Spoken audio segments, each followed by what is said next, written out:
All right, let's call this meeting to order. It's 9:30 on November 3rd, 2022 for our Maricopa County Planning and Zoning Commission meeting. We'll go ahead and request a roll call. Rosalie. Chairman Lindblom. Here. Vice Chair Schlosser. Here. Commissioner Arnett. Here. Commissioner Lawrence. Here. Commissioner McGee. Here. Commissioner Mitchell.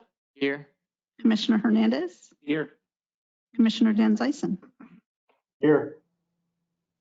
Commissioner Swart. Here. And Commissioner Montoya. Chairman, we have a quorum. Thank you. I'll go ahead and read some public announcements. This meeting's been noticed in accordance with open meeting laws, the Arizona Revised Statute Section 38-431, and the agendas are available within 24 hours of each meeting in the Maricopa County Planning and Development Office and available on the planning website 1 week prior to the hearing at www.maricopa.gov/planning. The staff reports are prepared for each agenda item. They become part of the permanent record for each case. And with respect to this hearing process, cases will be considered in the order they appear on the agenda unless otherwise agreed to by the commission. For each case, the applicant will be given a set amount of time to present. Anyone wishing to speak on a particular case shall fill out a speaker's card for in-person attendance or raise your hand within the GoToWebinar. The amount of time allowed for speaking shall be at the discretion of the commission chair. Staff will provide the chairman with the names of persons who have registered and noted desire to comment, and those registered participants who've raised their hand. The chairman will call on each named participant one at a time. We'll conduct the hybrid in-person and virtual public hearing according to the bylaws and according to the rules established by the chairman regarding public comment. Votes will be done by roll call vote only, and the chairman will verbally identify the specific members responsible for all motions and seconds. And with that, I just want to say welcome to those that are here today for items on the agenda, and we'll go ahead and jump into minutes. There's no need for action here, but it's the October 6, 2022 minutes that are before us. Are there any comments or revisions that need to be made at this time? All right, hearing none, we'll go ahead and enter those into the record. Moving on, we'll jump into the consent agenda. We have one item on consent, and if Mr. Jard, I'd like to present that. Yes, Mr. Chairman, Commissioners, that's Z 2022-100, known as Black Rock Coffee in District 3. It's a rezoned to C1 CUPD for a 9/10 of an acre site at the northwest corner of King and Gavilan Peak and Anthem. There's no known opposition. The recommendation in paragraph 14 is for approval, subject to conditions A through G. Thank you. Are there any questions for staff at this time by the commission? Hearing none. David, do we have anybody on webinar that wishes to speak on this issue? We're not aware of any speakers. Thank you. All right, we'll close the public part of that, and I'll entertain I'll ask the commission if there's any questions, and if not, I'll entertain a motion. If there's not any questions, I'll make a motion. Okay, go ahead, Commissioner Arnett. We approve the consent agenda as presented to us. All right, thank you. We have a motion by Commissioner Arnett. Do we have a second? I'll second. Thank you. We have a second as well. Let's go ahead and take a vote. Commissioner Lawrence. Yeah. Commissioner McGee. Yes. Commissioner Mitchell. Yes. Commissioner Swart. Yes. Commissioner Arnett. Yes. Commissioner Hernandez. Yes. Commissioner Dan Zeisen. Yes. Vice Chair Schlosser. Yes. Chairman Lindblom. Yes. Chairman, that's an approval by a vote of 9-0. Thank you. Let's move on to regular agenda. We'll start with item number 2, Z 2021-162, the Brown Family Project. And Mr. Mueller, you're going to present on this? Yes, Awesome. Mr. Chairman and Commissioners. Case Z 2021-162, known as the Brown Family Project, is a rezone from Rural 43 to C2 CUPD in Supervisor District 1. Next slide, please. Located east of the northeast corner of 144th Street and Willis Road, it is situated on a 9.7 acre site. Next slide, please. The applicant proposes to reduce radial spacing between billboards from 1,000 feet to 850 feet to increase maximum distance of a digital billboard from a freeway travel lane from 300 to 556 feet. While a POD has not yet been submitted, the applicant has indicated the desire to use the site for uses ancillary to the nearby auto mall and placement of a digital billboard oriented toward the freeway. Next slide, please. The town of Gilbert has indicated opposition to the proposal. However, staff has not received any other support or opposition on the case. Staff generally agrees that the site is well positioned to ultimately develop for commercial, such as uses related to the nearby auto mall, as the applicants have suggested. But staff believes rezoning is premature and that the site may not yet be ripe for development within unincorporated county. The site does not have arterial or collector access at this time, nor are water or sewer services available to the site at this time. Access water and sewer will be provided only by coordination between the property owner and the town. Therefore, at this time, staff believes rezoning and urban intensity development of the site should occur within the town with provisions of urban level of services. As such, staff is recommending a motion of denial for Z 2021-162. However, if the commission finds the proposal favorable for approval, staff offers conditions of approval A through I as revised in the handout this morning. That concludes my presentation. I'm happy to answer any questions you may have. Thank you. Are there any questions for staff at this time? Hearing Mr. none, Chair- let's go ahead and hear from the applicant, Mr. Hayes, if you'd like to. Mr. Chairman? Oh, this I'm is- sorry. Yeah, Sorry, Commissioner McGee, I missed you. Go I ahead. apologize. And thank you, Mr. Chairman and staff. I just wanted to clarify a few things, a couple of things from the revised conditions. If we do elect to recommend approval of you, in condition B, you added language regarding pre-annexation service agreement and you struck condition G. Could you please, in civilianese, explain? Because I understand this was through negotiations with the Brown family. What changed in terms of what we are being asked to approve? Mr. Chairman, Commissioner McGee, this is Darren. The two conditions, the one being struck is struck because it was just duplication of the other stip. It didn't have any new, it was unnecessary. It was redundant. Okay.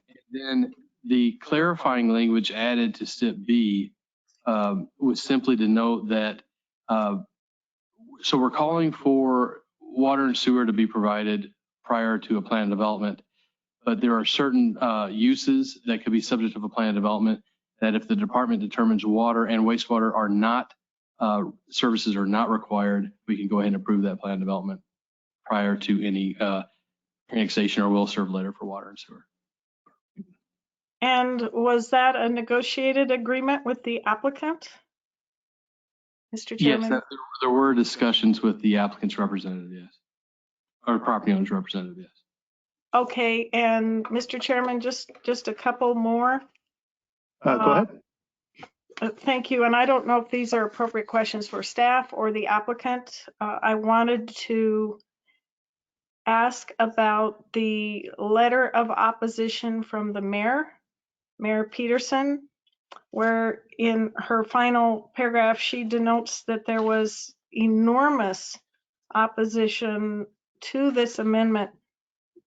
But it's my understanding we've not received any such comments.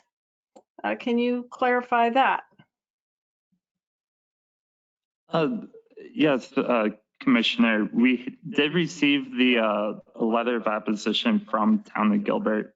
However, staff at the county, we have not received any other opposition on this case. Okay, and then final question, I promise, Mr. Chair, and if it needs to be directed to the applicant, I'm happy to do so. Yeah, Commissioner McGee, I think Darren has some, to that point, there's an additional clarification on that letter from the mayor. Thank you. Mr. Chairman, Commissioner McGee, so my understanding is we received a letter on this zoning case, but it spoke to a previous text amendment last year regarding billboards. And just to clarify, we have not received any other letters of opposition regarding this case. And I believe the applicant has comments. So thank you. That's enormously helpful. And is it appropriate to ask the question, Mr. Chair, was this property ever the subject of an annexation or that, you know, ownership did not want to go through with, or is it just on the leading edge of annexation? Could somebody please explain? Yeah, and maybe if it's okay with you, Commissioner McGee, why don't we have the applicant speak, and he may hit on that, and if not, like, we can ask staff and the applicant those same questions, if that's okay with you. Oh, yes, Mr. Chairman, thank you. You bet. They might answer it, so we'll see. I think they probably will now. Let's hear from Mr. Hayes. If there's no other questions. Good morning, Mr. Chairman, members of the board, members of the commission. Sorry, you stand in on Wednesday. Gary Hayes on behalf of the applicant, 2198 East Camelback Road, Phoenix. Commissioner McGee, I will be able to answer that question for you as we go through the presentation, because that's actually the reason we're here. And so if we can go to the next slide. This is the reason we're here. So if you look at the aerial in front of you, you'll see the yellow highlighted is the parcels we're talking about today. To the north is what the Brown family has used historically for their overflow for their car dealerships. I've actually gone and looked at cars there over the years, and if you've ever bought a vehicle, they probably took you over there because that's where they kept them all. Actually, as a matter of fact, yesterday I was there, and there's no space left at the dealership within inside the Motorplex, because the picture to the left is what they're currently building. So in 2018, the Brown family decided they were going to take this parcel that's to the north, it fronts on Pecos, and take it from overflow storage and make it into a high-end used car and used RV dealership. They're spending millions of dollars, and you can't really tell, but there's several buildings.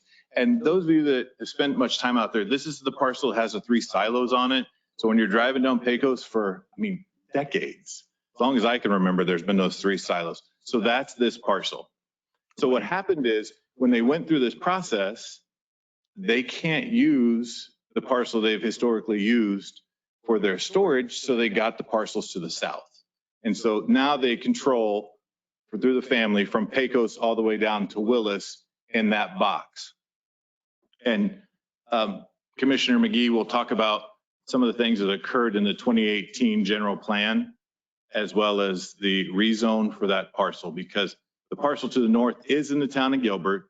It is zoned GC, and it is where they are going to have that operation. We can go to the next slide.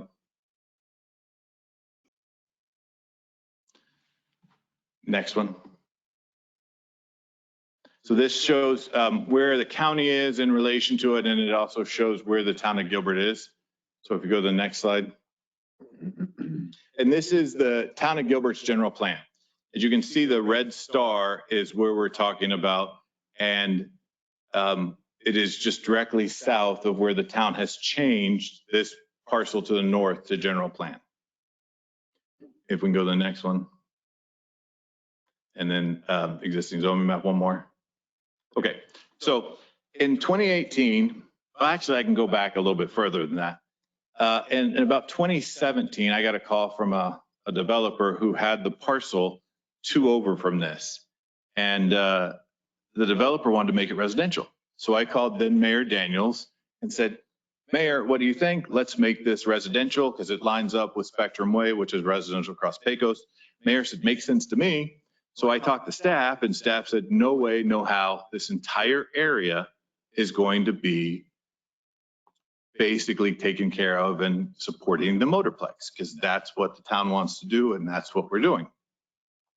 So prominent developers said, okay, and walked away from the site.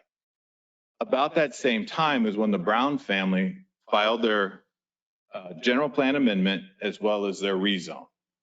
Now the letters Commissioner McGee referenced earlier, there were 2 letters from the town of Gilbert.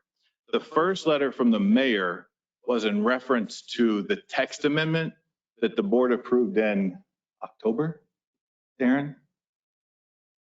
September of last year. So that wasn't about this case they just included. There was a letter from the town that says, we don't believe this parcel should be business park. Or should be general commercial. We believe it should be business park.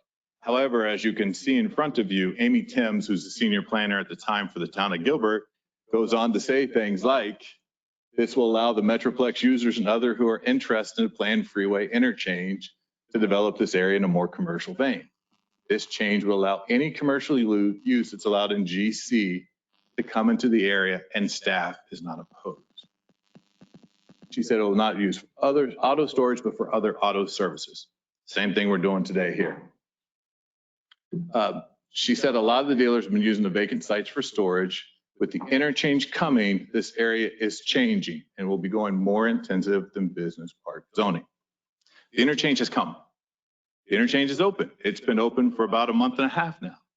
It's more intense now. And this is from the study session. If we go to the next one. This is from the regular meeting. Again, this is Amy Timms talking about various things about why staff was supportive of changing from business park to general commercial. And the last highlighted area, she said from the general plan standpoint, they would like to go from business park to general commercial, they being the Brown family. Staff is not opposed because they believe the area is going to be changing and general commercial is consistent with the uses within the motorplex. So I'd like to tell you today that, and I forgot to do it because I usually start off this way, but as always, I appreciate Joseph and Tom and Darren because we have worked a lot to try and get to a better spot for you guys today. Couldn't get them all the way there, but I got them as close as I possibly could. And we came up with some stipulations that I think we all believe make sense. And the concern about what this area is and whether it's not, Town of Gilbert staff's already said it's going to be changing. It has changed because the interchange has come. The concern about not being a collector or Willis Road, the Brown family doesn't want to use Willis Road because that would require them to drive down Willis, drive up 145th and drive into their parcel. They're going to just go across their parcel. And as a matter of fact, as one of the steps that we proposed was we won't use Willis Road. And Darren was right. And he said, at some point, Willis Road will improve. They're going to want to use it then. So let's not put a stip in that's going to hamstring later in the future. But we don't want to use Willis Road. We're not going to have a plan of development that shows Willis Road. There will ultimately, when the town of Gilbert does it, they have a thing called the Gilbert 2020 plan. Is that right, Jim? And there will be a collector that goes down between the Brown parcel to the north and the Brown parcel to the south because they want to go through all this stuff. They haven't built it yet, but at some point they will. Until such time as that's built, the Brown family is just going to go on their property because that's what they need it for. This is an end user who has a need. I think And the next slide, I think we're basically done with the slides. So just some pictures, and it will be improved to have car storage and to support the other one. Next slide. Looks like a normal county island. Next one. I think Joseph already had covered this one. And that one. And then if I can just briefly talk about the proposed stipulations. Darren, Tom, and Joseph and I spent some time on Teams and went back and forth. And as always, and I tell him this when we're on these things, he has me write something. Darren will say, send me something. He never accepts what I send him. He always changes it, but it's always better. So I guess that's a good thing. But we're completely fine with the steps that you received, I think, yesterday or this morning. We think this is the best use at this time. We understand their concerns, which is why we're limiting the uses to what we need until such time as whether the collector's built, the service is built. That's going to come, but they still need to use the property today. And I think that's all I have. I'm available if you have any questions. It is interesting. I think I'm here a lot. It's the first time I've seen 5 people up here. I don't know what to do. It's usually Luke sitting up there. Luke is the sure one usually. Well, thank you. Are there questions? I know I have one. Can we go back to the slide that has the aerial of the area? Keep going. Keep going. Probably the second slide will be It the was best. way early. Yeah, keep going. It's similar to that one there.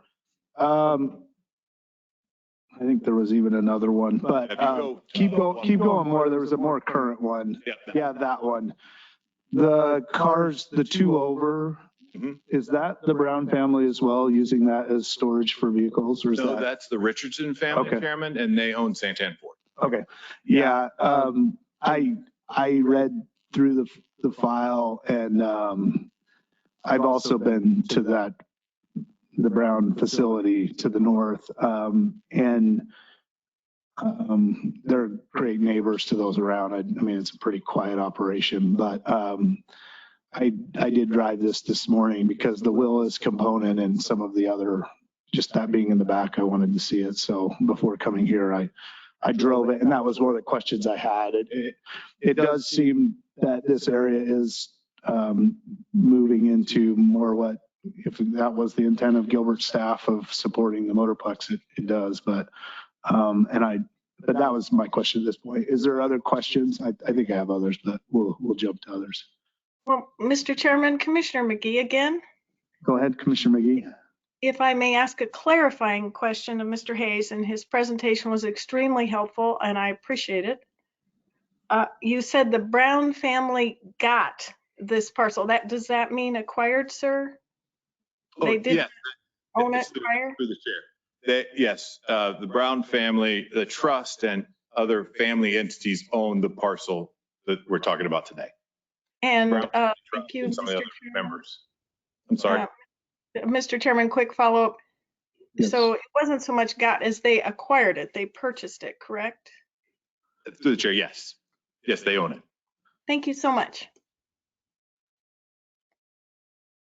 Yeah, and there to the point of the question I had earlier, there were a lot more cars than what's showing in this picture on that.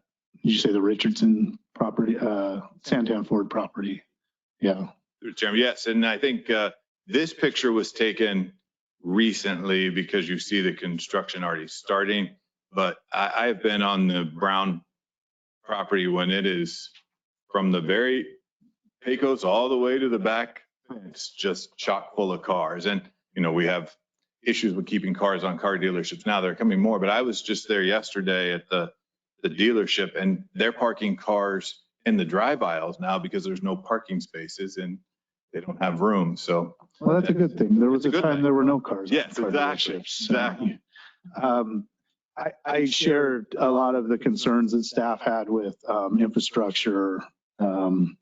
I think with the use that they're trying to propose in the stipulations drawn, there's some balance that was found there to make that work. And even eventually when Willis is developed, if you go down, what was the street that you go off of, 46, I think it is. yeah, even that street has some mixed use all up and down it that, And it is paved. and there's kind of a quick road that gets you out onto Lindsay. And I did use the interchange for the first time today. So that took forever. Former Mayor Daniels in the room. It just took her a long time to get it done. I'm joking with her a little bit. And for the record, former Mayor Daniel will tell you I was opposed to the Lindsay interchange because that was my back way to get to downtown Gilbert. That's beside the point. Any other questions, comments at this time for the applicant? Commissioner Arnett. We haven't talked about the sign yet. And I think that's really what, I think there's a great use for cars. I mean, tell me about the placement of the sign. I know that is probably why we're asking for the relief there. I don't know where on the property it goes. And anyway, just talk to the placement. Actually, I think do we still have that slide in there? We had a slide. Basically, it is, what we tried to do is get it as close to the freeway and as far away from an existing sign as possible. So we'll go in the southwest corner of the parcel. And where's the other sign that we're? Oh, that's on the Richardson family's parcel. That is the Santan Fordwood, which is, I don't know if you can see it in the aerial. It's as close to the motorplex as possible, if I'm not mistaken. Yeah, that was actually why I drove it this morning, was for my concerns of the sign, and I wanted to see what that would look like. And so I did see where that one was, and it is in the far southeast corner of that property. Of the parcel? Of the parcel that has the cars on it. If you look at your screen where the cars are at to the right. I promise I'm trying. I need to walk over it. The motorplex? Yep. In the bottom of our screen, on the bottom right, that's where the sign is. The freeway runs right. Structure there. So in the bottom. You can't see it. It's just off of the screen. Oh, got it. Member Arnett, Commissioner Arnett. Oh, you just can't see it. Yes, it's not showing on this picture. You're not blind. It's right there. You're not blind. Don't you see that? And there was probably a better aerial that we could have used to try to show that. But that was my reason of driving, was to look at what that would look like. Just And wanted to know where that was. I became satisfied after the drive. Okay. Thank you, Mr. Hayes. Any other questions? Chairman Lamont. Go ahead. Mr. Hayes, thank you for your presentation today. I was just curious, has there been any discussion about, in particular, the sign with the adjacent neighbors, like the directly west neighbor? I know we don't have any opposition from them, but I was just curious. Everybody's been notified. Nobody's had any concerns. We haven't had any. We held a neighborhood meeting on this. Nobody actually attended the neighborhood meeting. I think, Town of Gilbert might have attended, but I'm not sure they attend most of them, but no actual citizens attended. Okay, thank you. Yeah, great question, Commissioner Mitchell. And as I drove it, I could see why there probably wasn't a lot of opposition. It seems to be in line with what's happening out there. Mr. Chairman, I would say it's a typical county island. Yep. I wanted to buy the full piece. It's beautiful. Yeah. All right. Other questions at this time? Thank you. We'll pull you back up if needed. Are there any, is there any one from the public that wishes to speak on this issue through webinar or in person? Okay. Chairman, we're not aware of any from the online. Okay, thank you. Having hearing that, we'll close our public forum and open discussion amongst the commission. Any comments? Concerns? Mr. Chairman, this is Commissioner Lawrence. Commissioner Lawrence, go ahead. I'd like to move to approve the Brown family project with conditions A through I attached. Okay, we have a motion on the floor from Commissioner Lawrence. Do we have a second? Oh, sorry. Actually, I do want to get clarity. How did you wish to approve that? Because it's either the way that I understand this, it's either a denial or a well, you can motion it however you want. Oh, my bad. I'm sorry. I moved to approve the project. Yeah, can we hear from, let's hear from Mr. Gerard real quick.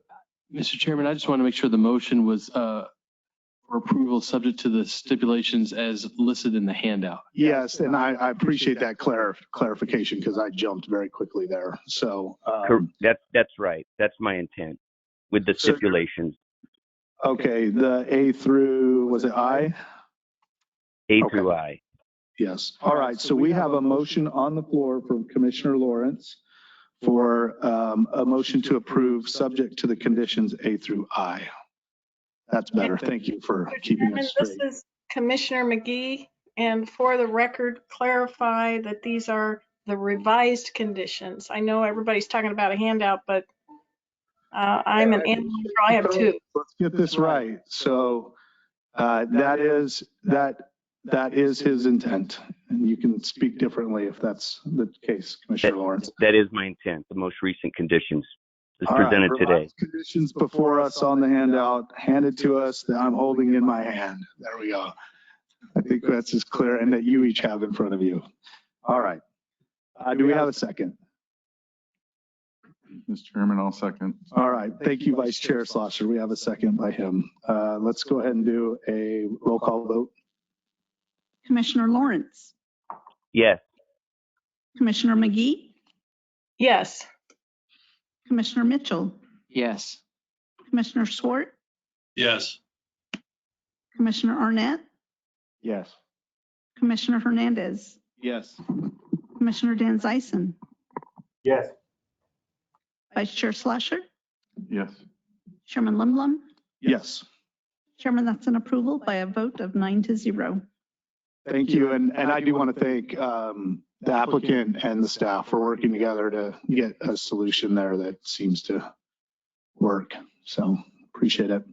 Let's move on to regular agenda item number 3, CPA 2022-009, Hyder Energy Center Project. Mr. Cannon, you gonna present that for us?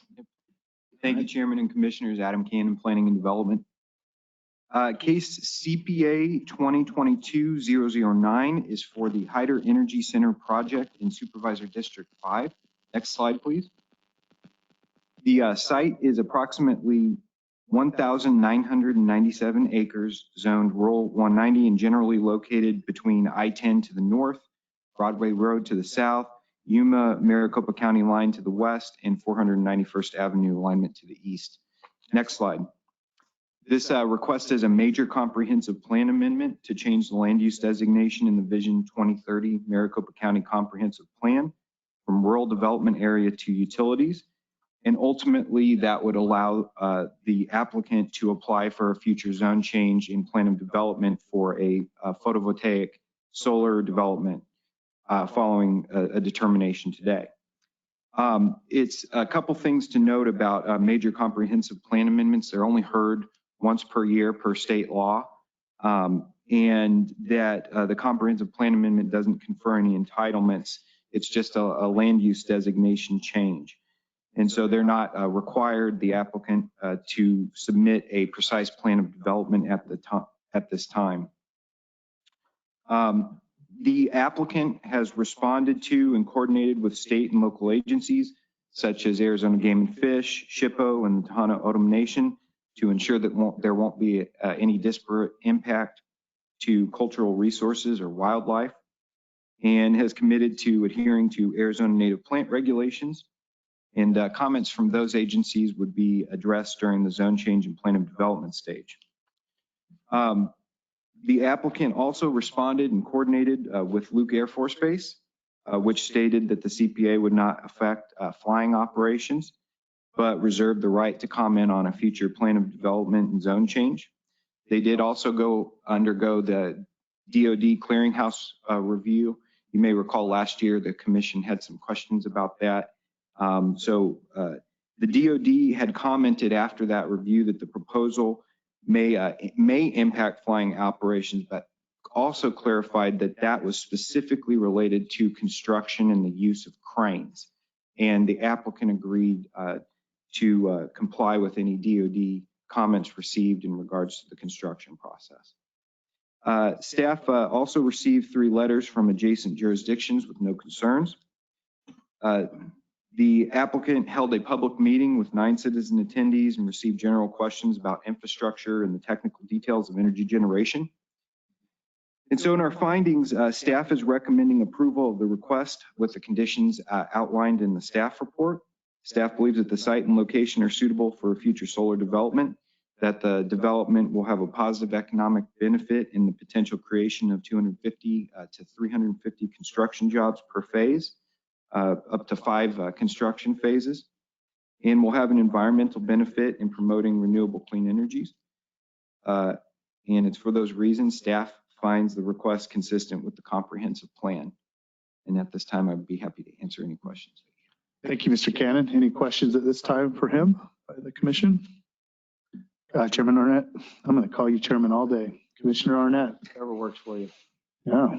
I just have a thought, and maybe you can shed some light on this. I know this area, we've had a lot of plan amendments in this area because of the infrastructure, because of the ability to deliver power, and I get that. It's the perfect place for it. How much is too much before we look at the whole plan, right? Like, has there been talks in staff to say, wow, we're doing a lot of modifications to a plan. Do we need a new plan? That is a very good question and something we are actively discussing, just on the pre-discussing where do we go from here. And, Supervisor Hickman has asked staff about updating the White Tank Grand Avenue area plan. And after that, it's thought that maybe it's time to take a look at the full comprehensive plan for Maricopa County, which would encompass a site such as this. So we are in the very, very early stages of thinking about those things. And it looks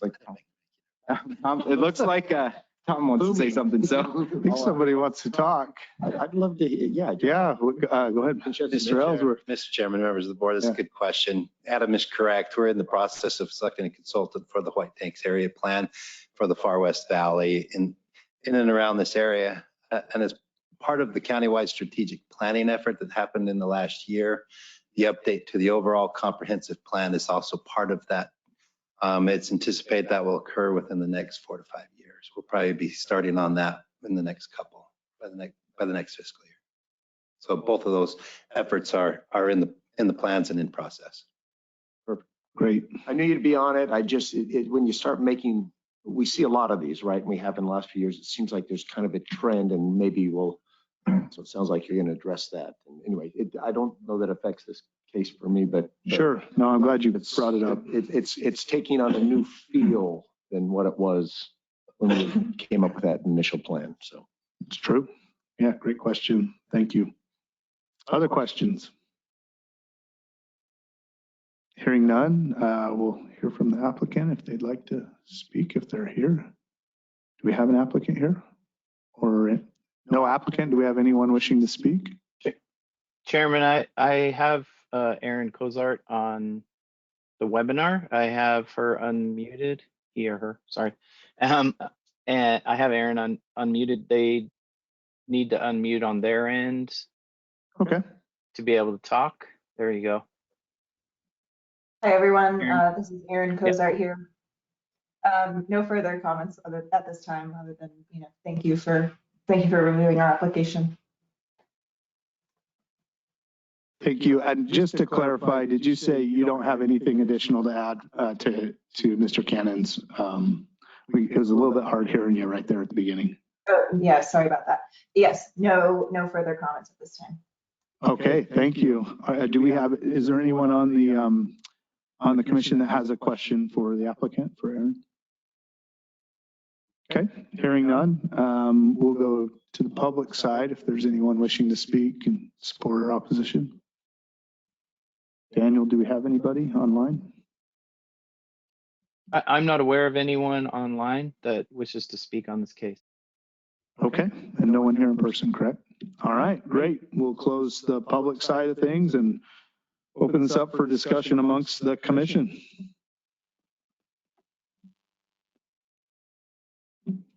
Mr. Chairman, I'll go. This is Commissioner Dan Sizen's district, but I'm familiar with it as well, unless he'd like to speak first. I guess the first thing I'd like to say is the last case that we heard was 300 streets and avenues east of where I live, and this is 300 avenues west where I live and further south. And as Commissioner, you call him Chairman Arnett said, this is the perfect place for this type of use. And I want to thank staff for highlighting the Luke Air Force Base with their comments, and because that is in my district, Luke Air Force Base. And the last thing I'll say, we had another CPA a year or so ago that I was quoted somehow in the Business Journal or somewhere saying that if ever there was a place for solar development, this is it. So that holds true for this case and our next case. Thank you. You've declared this the solar capital of the area. Is that what I heard? Yeah. Yeah. Lots of sun there. Any other comments or motions at this time?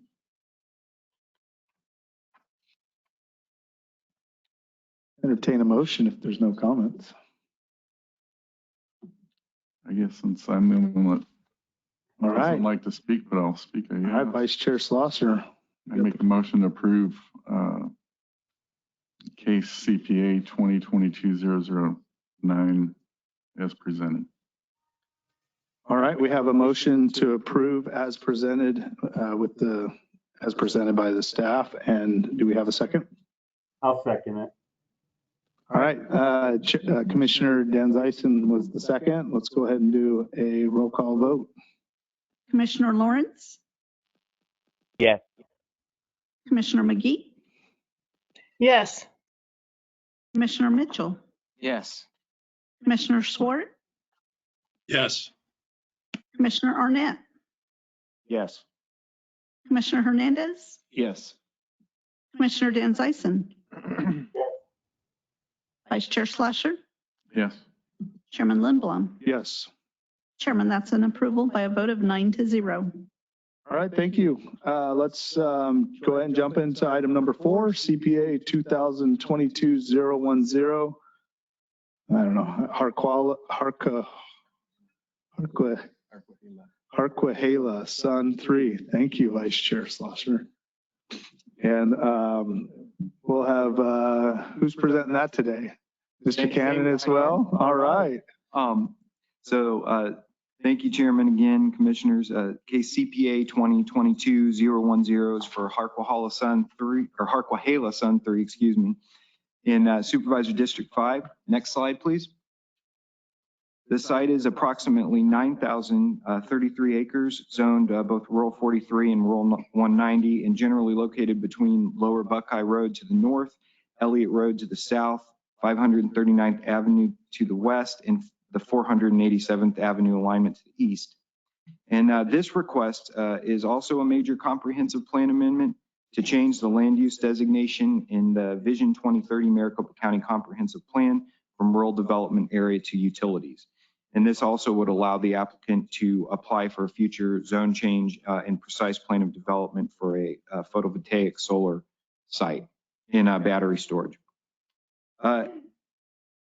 I won't go over some of the things I mentioned about just about the CPA again, but I'll move on to the public participation. So Arizona Game and Fish issued comments related to construction practices in the protection of various species. SHPO had no comments at this time on the proposal, and the applicant also committed to adhering to the Arizona native plant regulations. And all of those comments would be addressed at the a zone change and plan of development stage in the future. The applicant also reached out to Arizona Game and Fish regarding their comments and began coordinating with the agency in advance of that. Luke Air Force Base did not issue determination on whether the proposal would impact flying operations, but asked the applicant to undergo the DoD siting clearinghouse review, and also noted to staff in a phone conversation that they were pleased that the applicant committed to doing that with the zone change. We received comments from the Arizona Attorney General's Office, ADOT, and jurisdictions of Carefree, Yavapai, and Pima County, which had no concerns with the request. The applicant reported their record of phone calls and emails received in the citizen participation results report that staff received from them. And those communications were primarily information requests and a request as to whether their property, one of the properties could be included into the CPA. Staff received no opposition from the public to the request. Staff is also recommending approval of this request with the conditions outlined in the staff report. Staff believes that that the site and location are suitable for a future solar development, and that in this case will have a positive economic benefit in the potential creation of 400 to 600 construction jobs per phase, with up to 4 construction phases with this development. And also will have an environmental benefit in promoting renewable energy. And it's for those reasons staff finds the request consistent with the comprehensive plan. At this time, I'd be happy to answer any questions that you may have. Any questions for Mr. Cannon at this time by the commission? Commissioner Mitchell. Yes, thank you, Mr. Cannon. I saw in the report and obviously on these illustrations as well, there's a little part that says it's not part of the plan amendment as an APS substation. Is that right? That's correct. Okay, and I assume there's been coordination there to the extent that you're aware between the applicant and APS? Yes, APS would have been routed to as part of the proposal, and if they had any issues, they actually are, many of these solar developments work on power purchase agreements, and if in the narrative that in the staff report, it's noted that they are responding to an RFP from APS for this particular site. Okay. So there's some coordination going on, and APS has a lot of involvement with these solar developments. Great. That's what I assumed. I just wanted to confirm. Appreciate that. Thank you, Commissioner Mitchell. Others? Hearing none, we'll go to the applicant if they're here and wish to speak. Hi, thank you. I have Garrett. Yeah, there. Go ahead. Hi, good morning, commissioners. My name is Garrett Bean. I'm with Copia Power as the applicant. I don't think we need to go into too much detail today as you've reviewed the application already, and Adam's done a great job at presenting it. We are excited to get this project moving forward, and we are actively coordinating with APS as was previously indicated, and are coordinating both on the power purchase side as well as connecting into their substation. So we do have queue positions filed for this project, and we'll continue to coordinate with all the other agencies and parties. And we also agree that with the Board of Supervisors and some of the previous comments that this is a great area for solar development as identified by the Board of Supervisors in our last hearings on prior phases of the project. So with that, no further comments, but would welcome any questions that you may have. Thank you. Are there any questions for the applicant? All right. Thank you for presenting that and being brief. We'll go ahead and open up to public comment if there are any online. We'll go online first. Webinar. Anyone wishing to speak? We're not aware of any others wishing to comment. Okay. And I'm aware of no one here in person. Is that true? Okay. Having heard that, we'll close the public portion of public forum and open up for commission discussion as needed.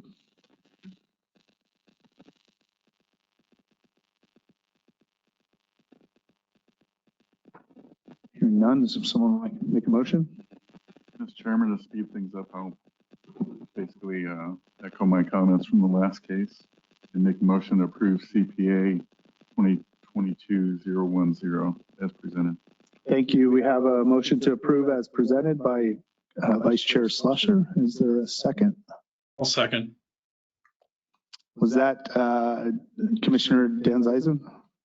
It was Commissioner. All right. Thank you. That's why I asked. We have a second by Commissioner Lawrence. We'll go ahead and do a roll call vote at this point. Commissioner Lawrence? Let's pause for 1 second. Question, was that Commissioner Swart that seconded? Yeah, let's clarify. Who was that second? It was Commissioner Swart. Okay, thank you. Yeah, shot too many guns as a youth or something. I can't hear. So thank you for that clarification, Mr. Gerard. All right, let's do roll call vote. Commissioner Lawrence, Yes. Commissioner McGee, Yes. Commissioner Mitchell, Yes. Commissioner Swart, Yes. Commissioner Arnett, Yes. Commissioner Hernandez, Yes. Commissioner Dan Zeisen, Yes. Vice Chair Slasher, Yes. Chairman Limblom. Yes. Chairman, that's an approval by a vote of 9-0. All right, thank you. Let's move on to our last item on our regular agenda item. Thanks for those that have waited patiently to get heard. Case number 5, Z 2022-141, the cowboy mounted shooting. If Mr. Johnson's going to present that for us today. Thank you, Chairman and members of the board. Case Z 2022-141 is a special use permit request for mounted cowboy shooting utilizing half loads in Supervisor District 5.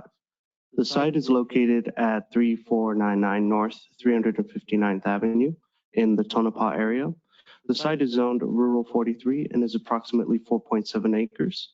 The site lies approximately 2,300 feet south of Indian School Road, approximately 1,900 feet west from 355th Avenue, and 5,100 feet from Interstate 10 to the south.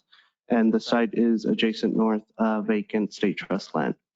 Although the zoning district allows agricultural-oriented uses, it has been determined that mounted cowboy shooting is not an accessory use customarily incidental to any permitted principal use in any zoning district, nor is mounted cowboy shooting an equestrian activity permitted as an accessory use to a single-family residence in the rural zoning districts per the Maricopa County zoning ordinance. The request includes the following: to propose cowboy mounted shooting training utilizing half loads 1 to 3 days a week, with each training session lasting about 20 seconds.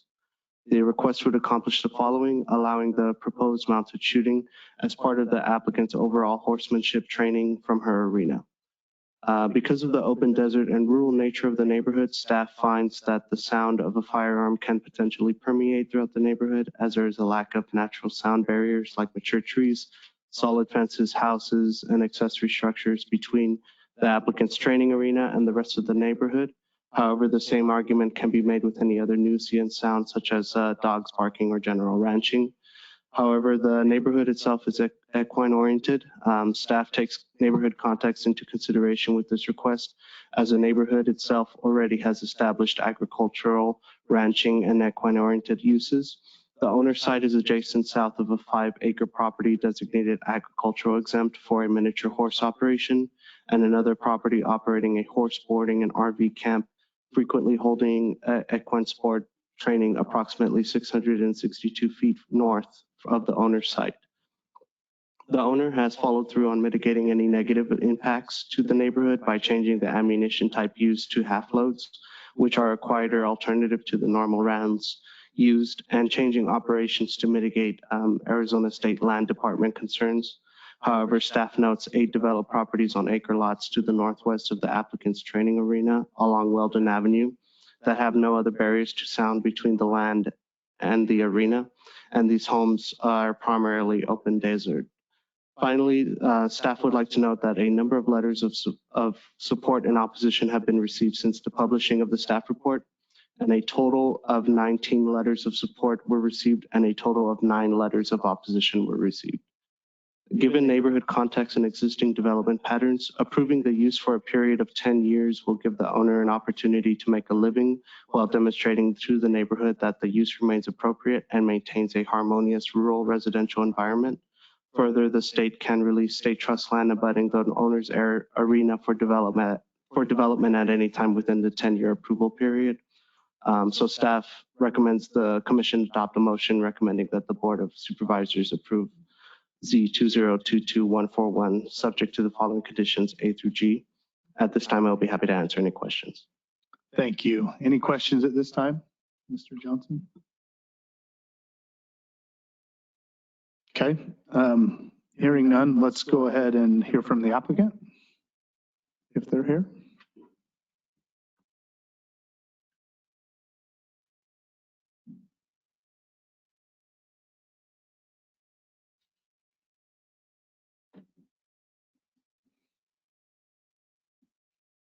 morning. If you'll just go ahead and state your name so we have that and for the record, that'd be great. My name's Carrie Hirschberg, and I am the owner and the trainer at 3499 North 359th Avenue. Thank you. So we'll just pretty much go through the PowerPoint presentation that I created for you guys. You can go to the next slide, please. All right, so basically what I'm going to talk about is why I'm here. I'm going to explain what cowboy mounted shooting is, just in case you guys don't know. Let's just make sure that those online can hear you. Okay. Yeah, there you go. That's much better. All right, Okay. perfect. I'm going to talk to you about what half load blanks are versus the full load blanks, and what I do on the property in our 140 by 300 arena that backs up to the state land, and why we chose where we live, and how I address opposition, and then I'll wrap it up. Great. All right, next slide, please.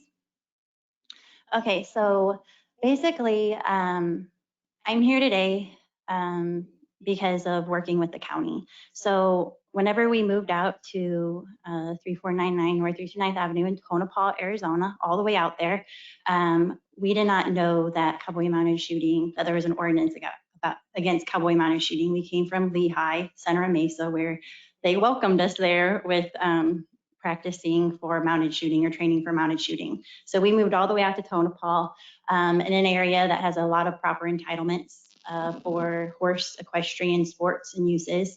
And so we thought, and we were marketed that that was the perfect area for us. Upon moving in, we were quickly notified that there was an ordinance. So we got in touch with the county. We said, hey, how can we resolve this so I can continue to train? And they just said to work it out with your neighbors. I said, all right. So I went to work it out with our neighbors, and I talked with the whole neighborhood. I went down to half loads, which was no problem. I worked with a special ammo provider, and I was still able to kind of mock what mounted shooting was. And I did get approval from the neighbors. Lo and behold, turns out some are kind of going behind our backs after they told us it was okay, and then they still reported us to the county. So the county still said, hey, just resolve it with your neighbors, get along with your neighbors. You live all the way out in Tonopah, next to the state land. So we tried and tried, but there's some habitual complainers in our neighborhood that I couldn't resolve with. So that's kind of why I'm here today. The county then said, go get a special use permit. So I'm here today because I'm working with our neighbors, I'm working with our community, and I've been working with the county this entire time. And so right now I'm here getting the special use permit. All right, next slide, please. Okay, so what is cowboy mounted shooting? It's actually a sport that that's approved, or sorry. So cowboy mounted shooting, it's a fast moving, exciting equine sport. It requires a lot of horsemanship, and it's an AQHA approved equine event. So, and it was actually founded right here in Arizona about 25 years ago. Next slide, please. And so what we do, it's a timed event. We have 10 balloons. And so the black powder from the ammunition pops the balloons. It's a speed event. We have about 70 courses that we compete with, and we have one gun holds 5 blanks. We shoot 5 random balloons, round a barrel, shoot another 5 balloons. Whoever has the fastest time with the least amount of penalties wins. So next slide, please. So now I'm going to talk about half load versus full load blanks. So the full load blanks, which is what the ordinance was created against, the cowboy mounted shooting ordinance in 2017, was created against cowboy mounted shooting utilizing the certified full load blanks, which I am not using whatsoever. So that's what we use in competition. I mean, we compete at the Equidome at Westworld in front of 13,000 people. So this ammunition is totally safe. It's safe. It doesn't go past like 15 feet, the full loads, which I'm not using those. The half loads only go like 8 to 10 feet maybe, and it cuts down majorly on the percussion. So what I found through working with the neighbors, and I'll show you some examples, is that the half loads seem to meet the Maricopa noise ordinance of where you cannot hear it within your house.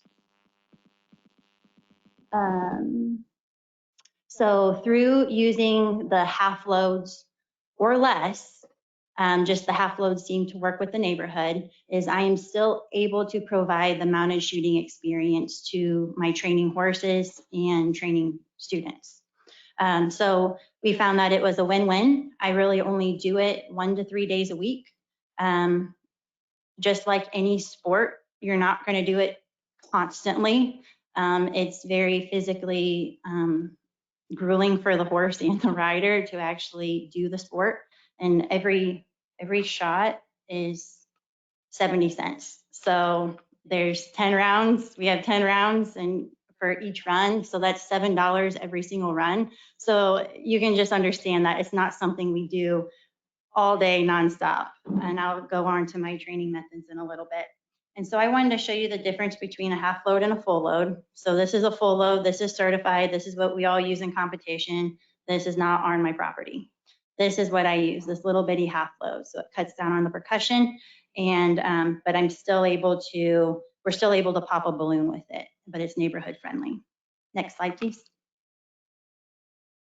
So what I do is our arena that's backed up to the state trust land at the end of a dirt road, is I train about a handful of horses each month. I have my own horses and I have training horses, and a few of those are in training for mounted shooting. So like I said, I train for everything, but a few of those are in for mounted shooting. And so what I have to do is I do a lot of horsemanship foundational work, but I do have to expose them to the sights and sounds of cowboy mounted shooting. So I do break them to gunfire. I start out with a CO2 gun. I'll go to a low level 22 construction shot. So like there's a big shop being built across the street from us. It's no louder than what they're doing, and I don't do it very often. And then I work my way up to the half loads. Next slide, please. And so this is just an example of how I have the training horses, how it's kind of a very soft process for them. If you're able to play it. Their sound.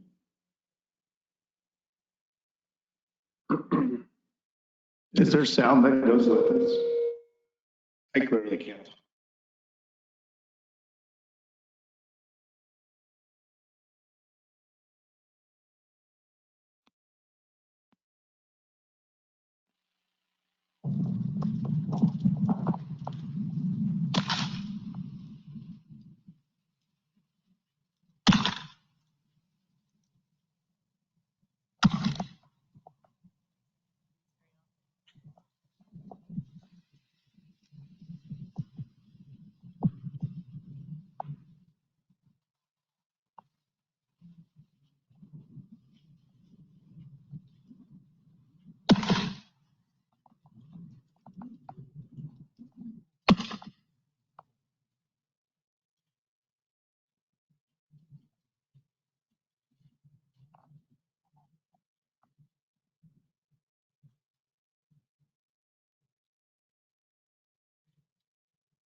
So that's what I do during the week. I work by myself.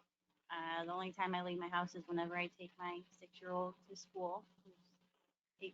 School's 8 minutes away. So I get them there, come back.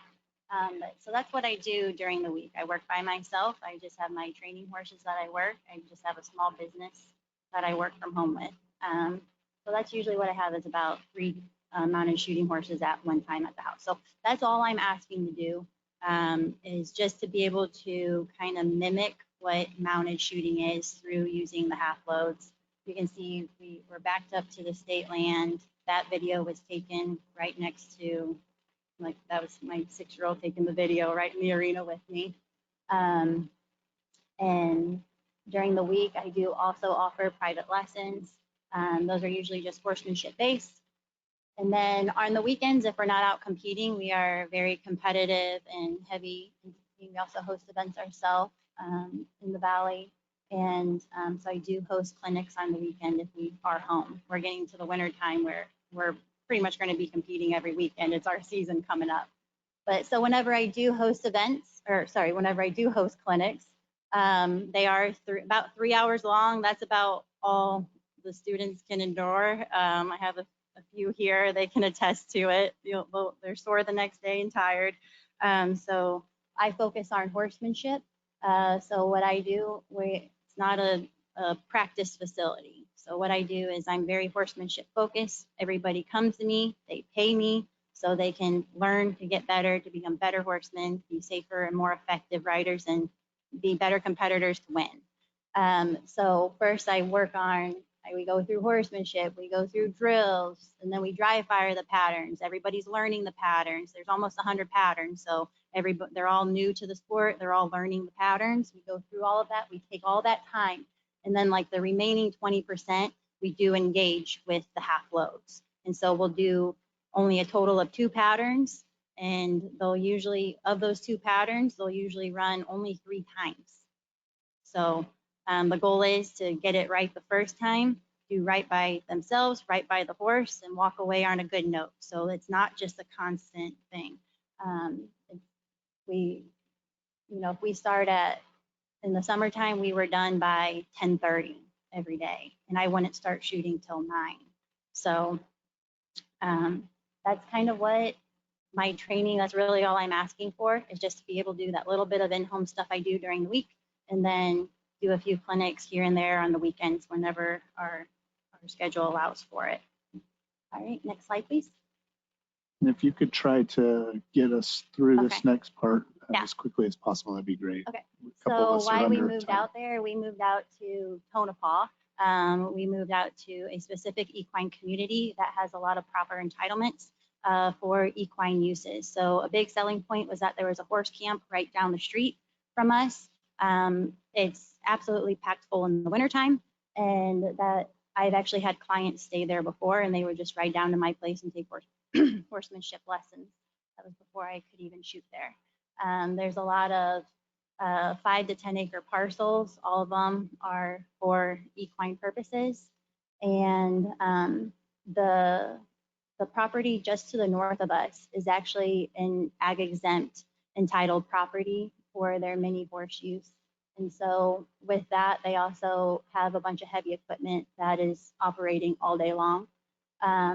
Even though we live in the rural 43, you can see that through, and actually you can go to the next slide. You can see that even though we live in, our 43, that there's a lot of entitled properties right next door to us. And then also, another three blocks up. So we moved in here and next to the state land, and we were assuming that we were in the perfect area for what I do. As Daniel had mentioned, that right south of us is right below us is the I-10. We have the nuclear power plant. We're in the municipality of the Buckeye Airport. We signed off on all this stuff whenever we moved in, saying it was a noisy, dangerous area. We're like, perfect. Okay, next slide, please. And so I've really done my best to work with the neighbors. for those that were willing to work with me, I've been able to mitigate all their concerns and they're happy as could be. I was able to cut down on the noise. They actually like to come and watch. Like I said, I was able to abide by the Maricopa County noise ordinance and kind of mitigate all those concerns. You may hear that some are a little concerned about the traffic and dust of my small equine business. Like I said, during the week, like getting this cowboy mounted shooting, it doesn't mean that there's going to be a plethora of trucks and trailers and everything coming into our house. So all I have to say is, like, we live in a busy street. There's the RV and horse camp right there. And let me tell you what, in 1 month, it's going to be hopping. And trucks and trailers are going to be coming for all the ropings and roping practices there. So for me to be working from home, just me, I don't really add to the dust. Now on the weekends, will I have a clinic where there'll be about 3 horse trailers coming, into our driveway? Yeah, but that's really nothing compared to what is actually happening in our neighborhood. So the dust, honestly, we own a water trailer. The horse camp owns a water truck. And the county, if they're asked, they will spray the mineral spray on our road. So the people complaining about the dust are the ones who are not working with the neighborhood, and those are part of the habitual complainers. Now, to mitigate concern and working with neighbors, what I found is that other than the habitual complainers, everyone's happy with me using the half loads, and I do it pretty minimally. I only do it 1 to 3 days a week. You can see what I do during the week. During the weekend, I host a clinic, and we do it and we're done. All right, and so for the remaining opposition, we found out there was nothing we could do. The opposers are just the chronic complainers of the neighborhood. Next slide, please. So you can see I did get a temporary use permit for a little bit. So all summer long, I was able to do this. It was fabulous. And so that's why you saw the videos of me actually doing it on our property. That was from the summer. So you can see, Rudy, this is whenever I first got my permit, my temporary use, and I was just trying out new ammo.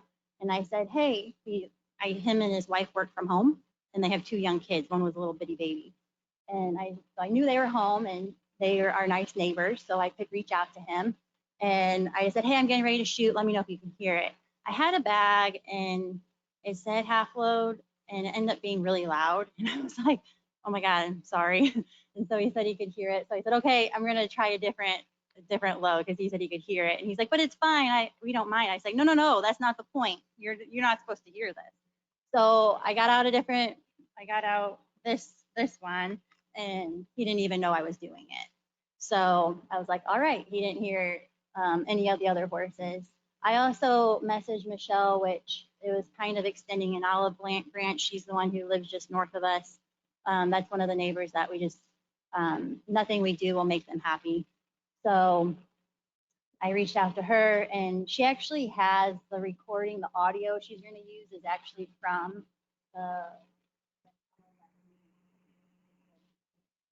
that time against me, even though I'm trying to work with the neighborhood. So anyways, I just want to show this. That's Rudy. That's what it's like working with neighbors that work with me. And then the one next door is how they don't want to work with me at all. Okay, next slide, please. So you kept hearing me say habitual complainers, chronic complainers. So the chronic complainers are always complaining about the dust, no matter who you are, what you are. Our direct neighbors who actually have the ag exempt and a lot of entitlements, they complain about our arena lights, who their other neighbor actually has just as high of arena lights. They complained about the dust when they caused the builder $1,000 dust fine. They shut down our neighbor's birthday party they were having. The list just goes on and on. They said we were a feed store. We were cleaning up our property when we moved in. They complained about the aged steer manure pile. So it's just kind of, they just complain about everything. Okay. If possible, can you Yeah, get next slide. closed up? Because I want to hear from everybody else too, and we're going to get up against a All right, time crunch I'll here. just, we can skip that one. And so I just want to show you, because this is going to come up, these cameras right here. That audio that you're going to hear of me shooting, that is going to be used against me, and it's going to be amplified. And that's our property line right there. So that's actually an illegal building too close to our property line. And they had surveillance cameras up just to kind of watch every move I make. And mounted shooting is a non-accessory use. And so is also having a commercial semi, which my biggest opposers do. All right, next slide. And so basically, what I'm asking for is, it's not a special use permit to override the 2017 ordinance, because I'm not asking to shoot full loads. I just want to be able to shoot half loads just to kind of mock what mounted shooting is, so I can continue to make a living. Like, we sold everything we owned, moved out to Tonopah, at the end of a dirt road. Trust me, we lived in Mesa. Like, we feel like we're in California. We're way out there. I thought Buckeye was way out there. We're past that. And so we thought we couldn't have found a better location for me to make my living and kind of bless others, because I teach and train and make everybody's life better, give everybody purpose and passion, and kind of fulfill that for everybody. And so I'm not asking for the special use permit to override the 2017 ordinance. I want to just be able to shoot half loads or less on my property. I just need to be able to do the activity a little bit. And so, as I said, we're located in a heavy equine community that revolves around horse sports. We thought we were putting ourselves in a very strategic location. And I'm an entrepreneur with a small business, and I make my living right there in that 140 by 300 arena. I'm out there all day, every day, and working. All right, thank you. Great. All right, we'll go ahead and are there any questions at this time for the applicant? Mr. Chairman, I have a real quick question. Go ahead, Vice. The applicant can just sit up front if you don't mind, and then maybe you can respond to the other speakers after they speak. We'll pull you up. My question for staff was, she mentioned that with these half loads, it's within the county ordinance or something, the sound.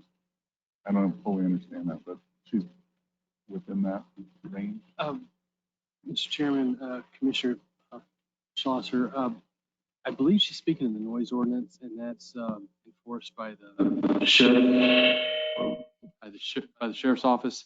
I don't know if it speaks to specific, it doesn't speak to specific decibels or specific load levels. It is an ordinance that speaks to the responding officer's determination of what is considered appropriate for that activity, that use. Okay, thank you. Commissioner Arnett. This might be later, but we're going to hear from a lot of. No, This might be later, but we're going to hear from a lot of people. I want to kind of take all this information and bring it to what are we doing here, right? Great presentation. Love the presentation. And I know why you did it in Lehigh, because I know those people there. They're good people. But that's a whole different deal. You can't do what if you're going to bother the neighbor. I mean, just because one neighborhood allowed it, So here's my question. Maybe it's for staff and maybe it's for us here. Is it, and I got to figure out how to ask this question, because we talk a lot about noise and half loads, but this is a zoning case. So is it because of the use was not clearly defined, and because I can't imagine when they wrote this ordinance that cowboy mounted shooting was on everyone's mind. I just learned a lot today. It was fascinating. But is it because of that, or is it because of the noise? Is it because of the cottage industry? Is it to have a business there? This special use permit, I know it refers to the narrative. I just want to know what our target is before we go down the noise thing, because that's, if it's too loud, it's a noise ordinance problem. But the use itself. So could you just speak as to what are we shooting at? That was clever. Mr. Chairman, Commissioner Arnett, real quickly, the staff interpretation of the ordinance through department directives is that the discharge of firearms is disharmonious with the residential setting. And therefore, the equestrian use, when it's combined with the discharge of firearms, is something that we say is not customarily incidental to the single-family residence or the equestrian operations, and it triggers the special use permit. The idea of the half loads and trying to mitigate noise is just a component of that can be conditioned and stipulated to with the special use permit to try and make it more palatable to the neighbors. So if I could put that in language I understand, because there's opposition and we haven't really come about this, and there was an administrative decision made that this is really not right for this neighborhood. So that's why we're here. Mr. Chairman, Commissioner Arnett, the administrative determination, the department directive is years old. So we've dealt with the mounted. We have. Mounted shooting. This is not new. Yes, it's specifically referenced in the directive. So we've dealt with it in the past. But the idea of using half loads and other sound mitigation measures is part of their proposal to make a better special use permit fit into this neighborhood. But we're really looking at this use of cowboy mounted. Okay, got it. All right. Yeah, and for my clarity, if the shooting wasn't involved, we wouldn't even be having this discussion right now. Correct? Mr. Chairman, I believe, depending upon the components, it would either be agricultural use exempt from zoning based on equestrian training, equine training, or it would be some other type of riding and boarding stable. Okay. It could trigger a special use permit. It could be used by right. Thank you. One more question. I just want to make sure I know. No, I'm glad you did that, because for me, it helps me to understand as well that what I'm really looking at is whether the shooting's, conducive to, and, whether we'll approve a special use permit based on how we make those decisions. So thank you. Other questions at this time? Chairman, the Commissioner. There's a lot of chairmen up here tonight. We're going to have a hard day today. I'll try to keep it quick. Thank you, Ms. Hirschberg, for your presentation. This might be a question for the staff. I didn't see anything in the staff report. Maybe it's in there, so forgive me if it is, about, is there a temporal component, meaning, they can't discharge the firearms after 6 p.m. or 7 p.m. or something like that? That would be maybe included in the permit, or would that be kind of a condition that we'd include, or is that? No, it wasn't mentioned in the report. However, we can condition it to remain within the operating hours. Yes. Okay, thank you. And I wasn't sure if maybe that's already part of the noise ordinance that maybe overlays on top of it. I appreciate that. I'm pausing for a second. Well, all right, so we may come back to them. We'll see what they're talking about. Any other questions for staff? Or Darren, did you want to clarify anything there? No. Okay. But a separate issue, just when we were talking about the discharge of firearms, for instance, if someone proposed a shooting range, that would also trigger a special use permit, outdoor amusement facility. So it's not, this is not, it's just a component of what they're doing triggers the special use permit. Understood. Thank you. And Mr. Chairman, this is Commissioner McGee. Go ahead, Commissioner McGee.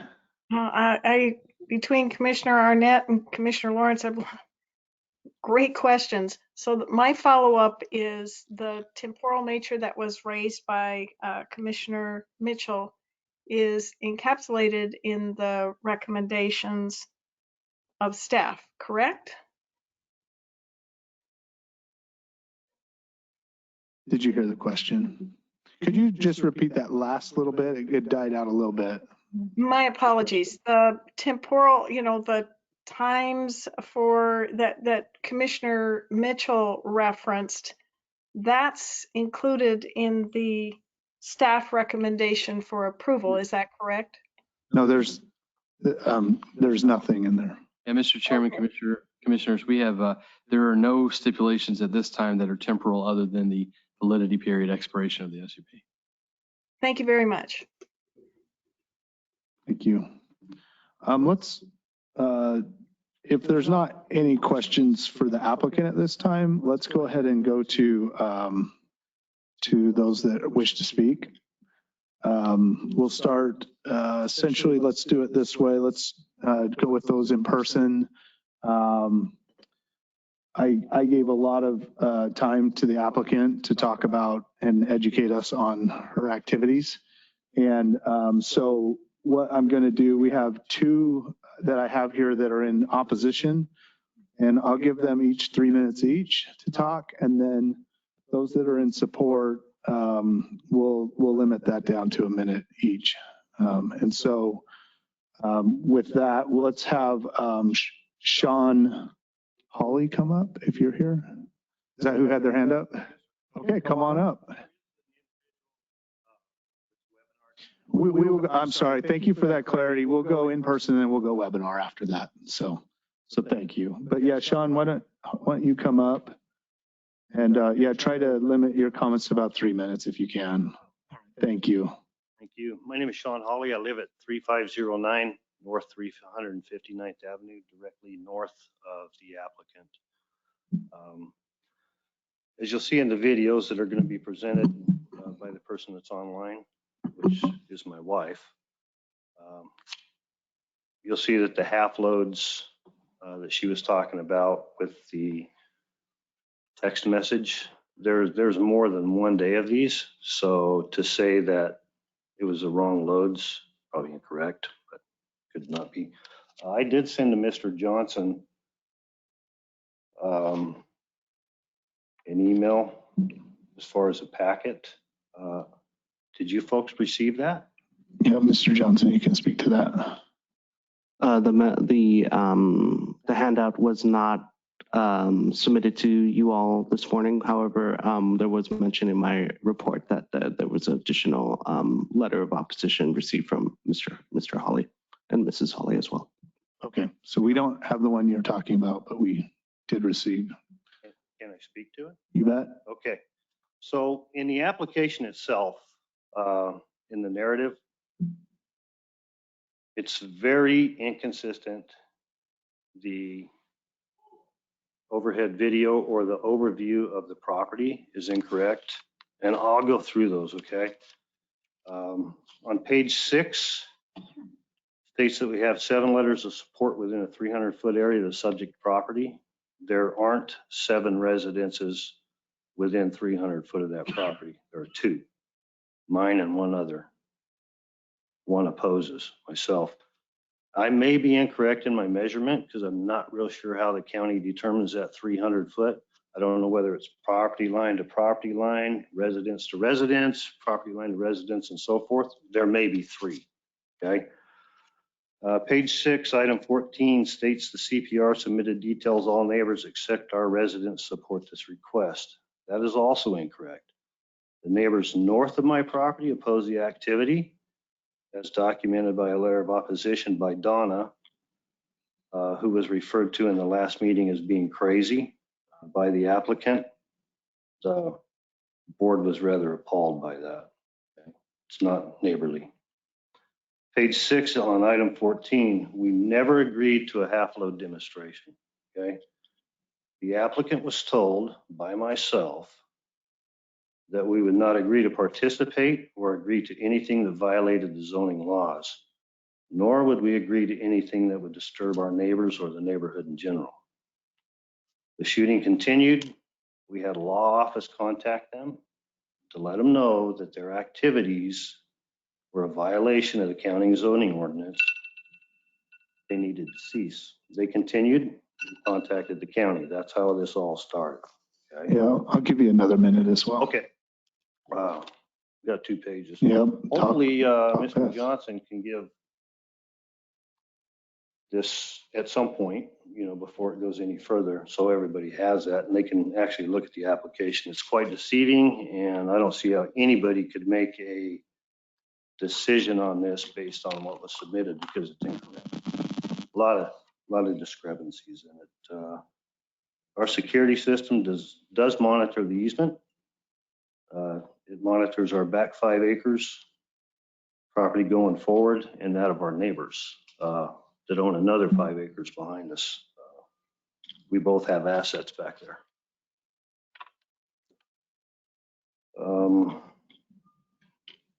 Not everybody opposes.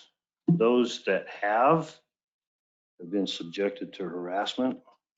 Once you get this document, you'll be able to review the court cases that are active and ongoing and that for yourself. So basically, I'll wrap this up real quick. The applicant is requesting to discharge firearms in a residential setting, which is against zoning. Cowboy mounted shooting in a residential area is against zoning. Although there is a stipulation, and I believe it's county code 1301.1.13, that states recreational open air arena. This isn't recreational. This is for profit at the expense of the rest of the neighborhood. Thank you for your time. Thank you. Do appreciate it. Yeah, and Commissioner Lawrence signed off. Is that correct? At just after 11, but also just for the record, I want to let the gentleman know that all the opposition and support that we receive after we've published the staff report will be included in the packet that goes to the Board of Supervisors. The Board of Supervisors in the next vote as well. So it does get considered. Thank you. Thank you for clarifying that, Mr. Jard. Mr. Friday, come on up.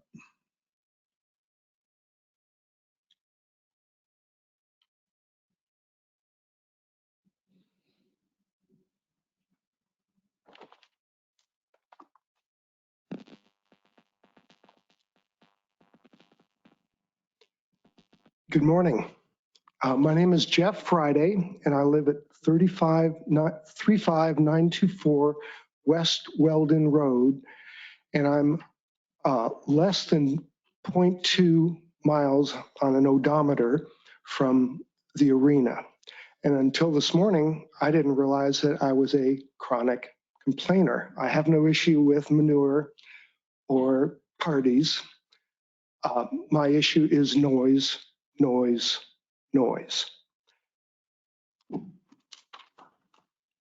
First off, let me say thank you. The last 3 weeks without gunshots was such a joy.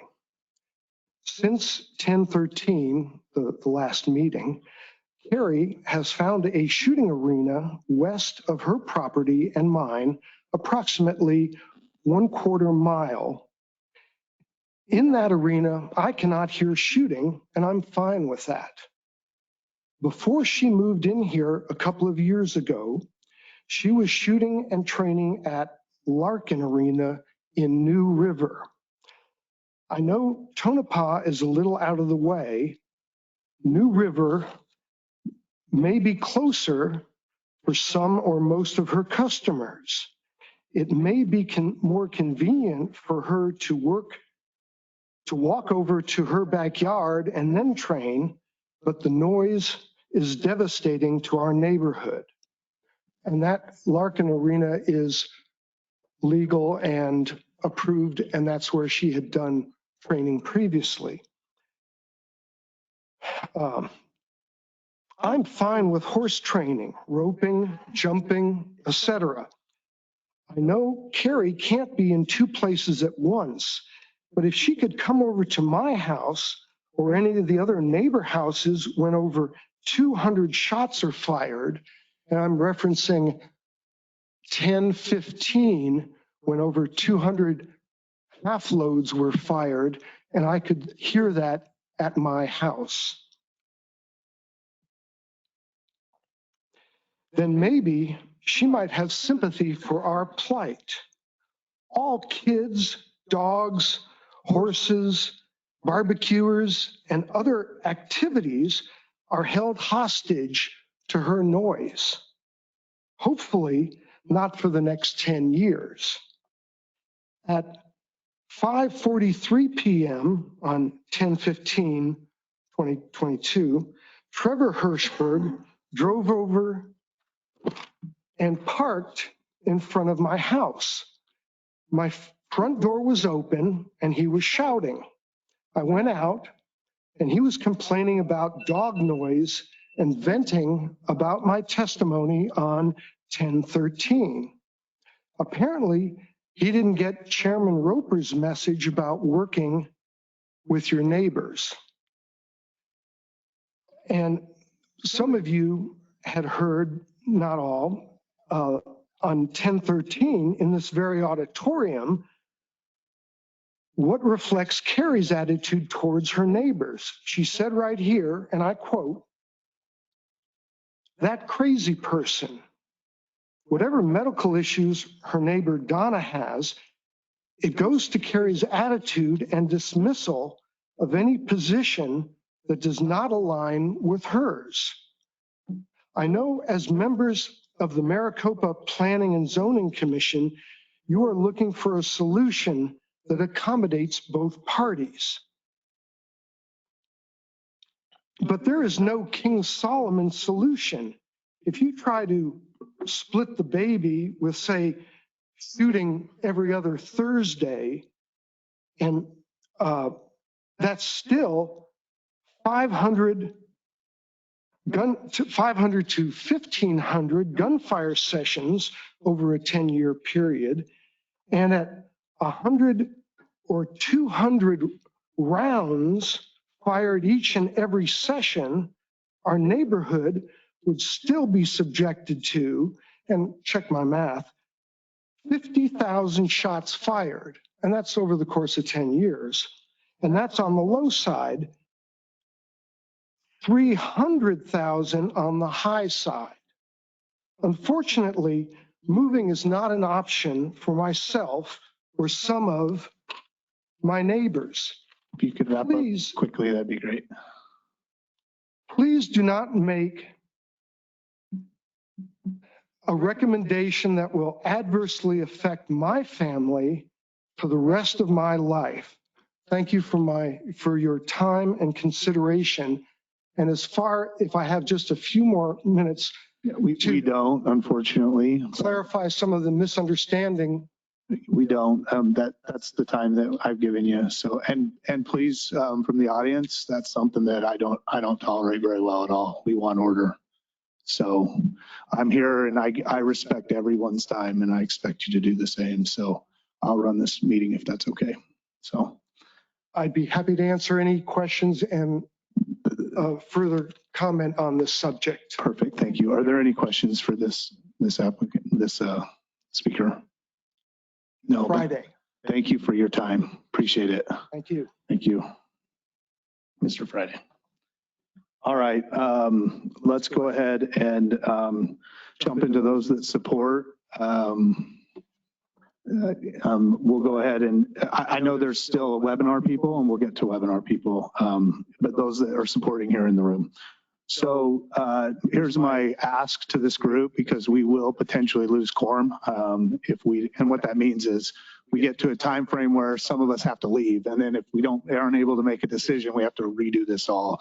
None of us want to do that. So those that are here to support today, I'm offering a minute each, but if somebody has said what you want to say, it's perfectly okay to come up and say, I just want to echo everything they said, and we're good with that. So let's start with Jim Anderson and we'll go from there. So. Well, why don't we do this? I'll tell who's next. So Ryan Clark will be next, and Nick can come up and queue up right here. That'll be great. My name is Jim Anderson. I live at 3914 North 359th Avenue, just right down the street from them. I have to call out Jeff because he's totally off the record. These ammo, one bullet is 70 cents. It takes 10 rounds. That's $7. So the thousands of rounds she's shooting, thousands of dollars. That's way off. I'm per se a team opener. I'm a former shooter also. I've shot in my backyard, and the Hollies were living there when I still was shooting in my backyard. not a word was said. All my neighbors are really awesome about it. Carrie's fantastic. She's reached out to all the neighbors, and all my roping partners are all for her getting a permit. I team rope right 2 doors down from where the Hollies live, and I can't even hear. Somebody will say, "Well, sounds like the mounted shooters are shooting over there." Oh, pop up. You hear a couple little noise, and that's it. You don't hear it. I hear the freeway, which is 2 miles south, a lot louder than I'd hear the shooting. We got dogs barking, which is a lot louder constantly. We got a dog puppy mill behind us. We have somebody that raises chickens and got tons of roosters, probably around 100 roosters. They make a lot more noise, and 24/7, that's okay. We're not in an HOA community. So neighbors will be neighbors. So we just try to get along with each other and respect each other's personal stuff, whatever. And basically say the Hirschbergs are fantastic neighbors, and they reach out and touch everybody. And we have no problem with them getting a special use permit. And when the Hollies moved in, we rode in the yard and said, "Hello, we're neighbors." They just blew us off. They've got a couple mini ponies, and my wife drove down there with a little cart mini ponies and tried to talk to them. They just blew her off also. So they just don't want to be neighbors. They don't want to be in the neighborhood. But other than that, we get along as neighbors out there. And we're rural. We're completely out of town. There's no one around. 2 miles south of her is a freeway. Thank you. All right, thank you. And we're doing a minute, right? Okay. No. 1 minute. Okay, yeah, thank you. Ryan Clark, you up? And then next will be Beverly Anderson. Beverly, you can come sit up right behind us as well if you'd like. Hello, I'm Ryan Clark. I live maybe 300 feet from Carrie's residence. I'm pretty new to Tonopah. I've only been there for a year so far. Moved down from Seattle, Washington. To start off by saying, I'm not a cowboy. I'm not a horse rider. I have no interest in cowboy mounted shooting whatsoever. But I do care about people's liberties. And I fully understand the complaints coming from the other neighbors as far as the noise goes.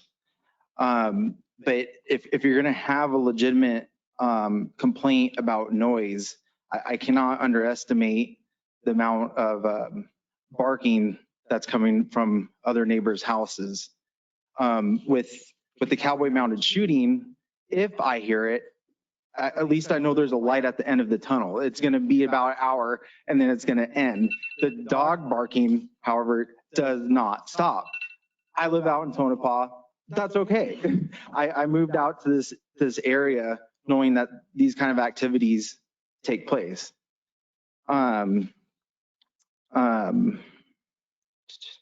If you can't do something like this kind of activity in Tonopah, where else can you possibly do it? I mean, come on.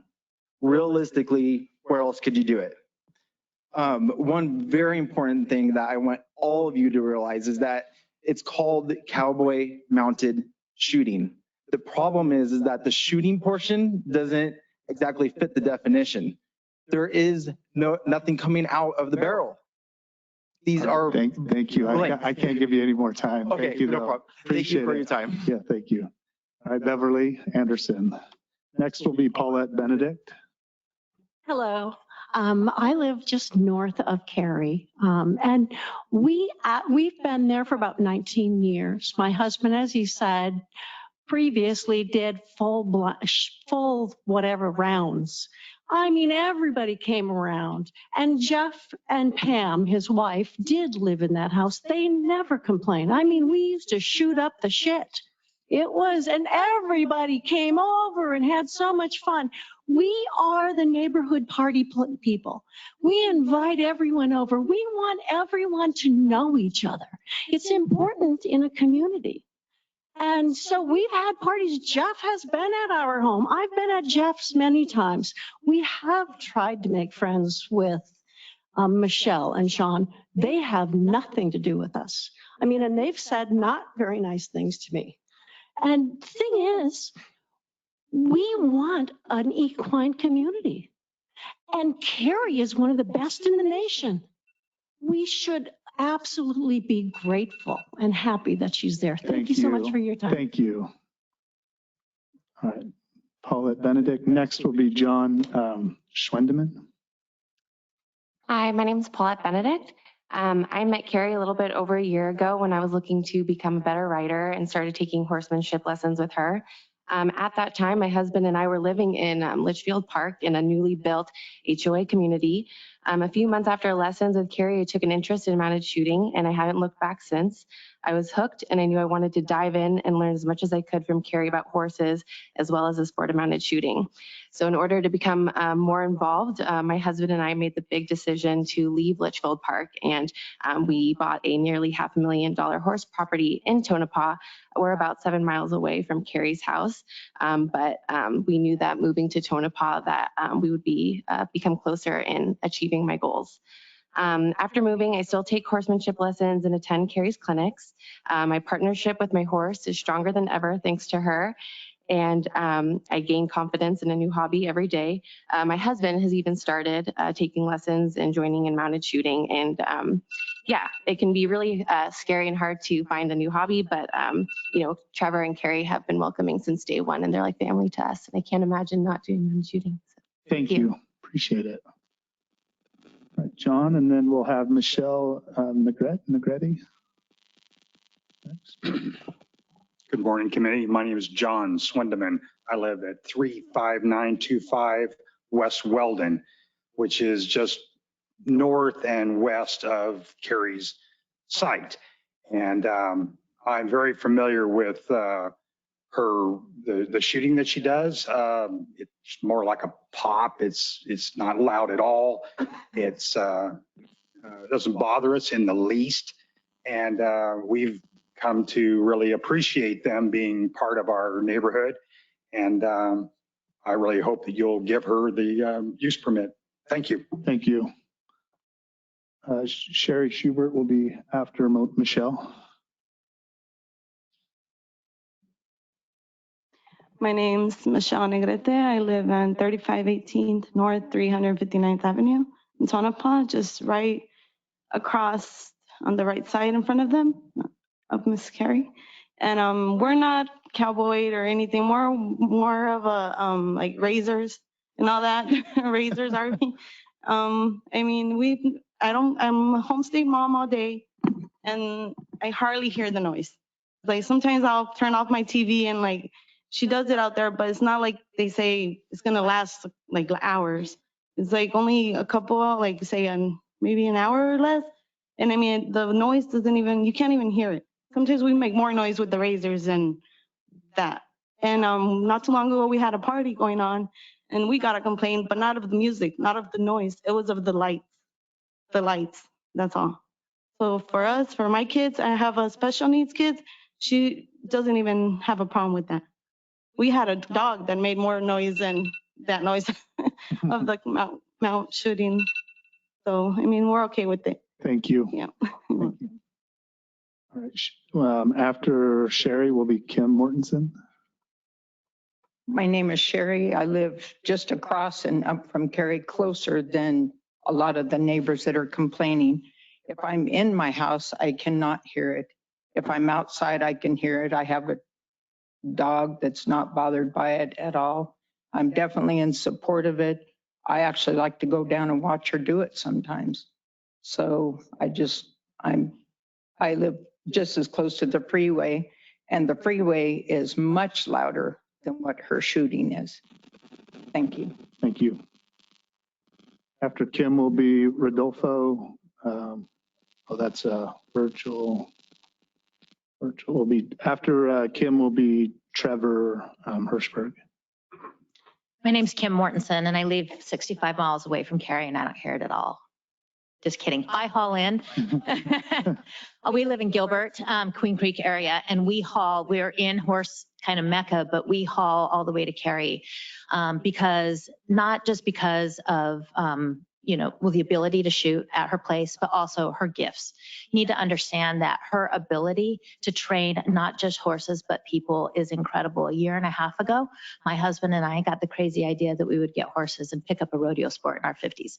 And we specifically wanted to do cowboy mounted shooting. The Horseshoe Park out by us, we heard it going off in that covered arena and stopped and said, this is absolutely what we want to do. So we got horses, and Carrie's mentored us through this and taken us through this, not just us, but our horses.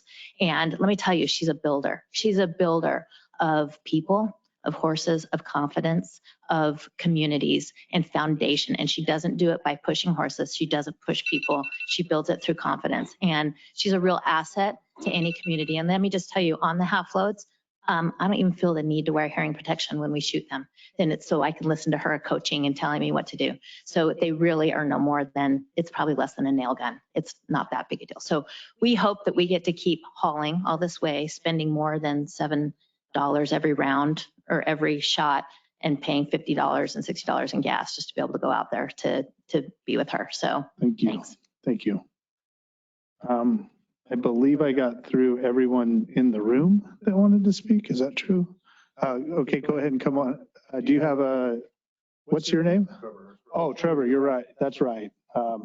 Thank you. Sorry. Thank you for the time. I'm Trevor Hirschberg. I've been a farrier here in Maricopa County for 25 years, and I'm Carrie's husband. I'm actually touched by all the people that showed up.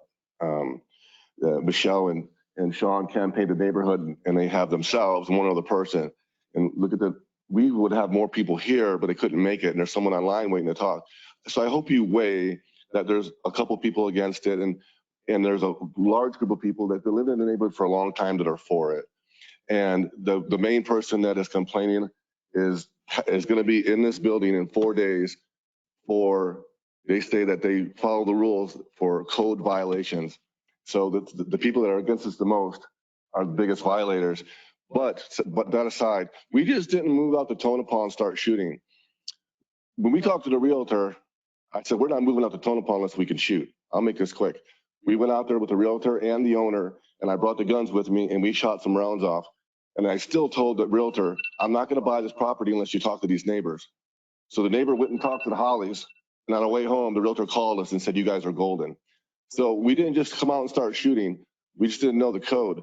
And so we're not trying to bump the system. I hope you don't take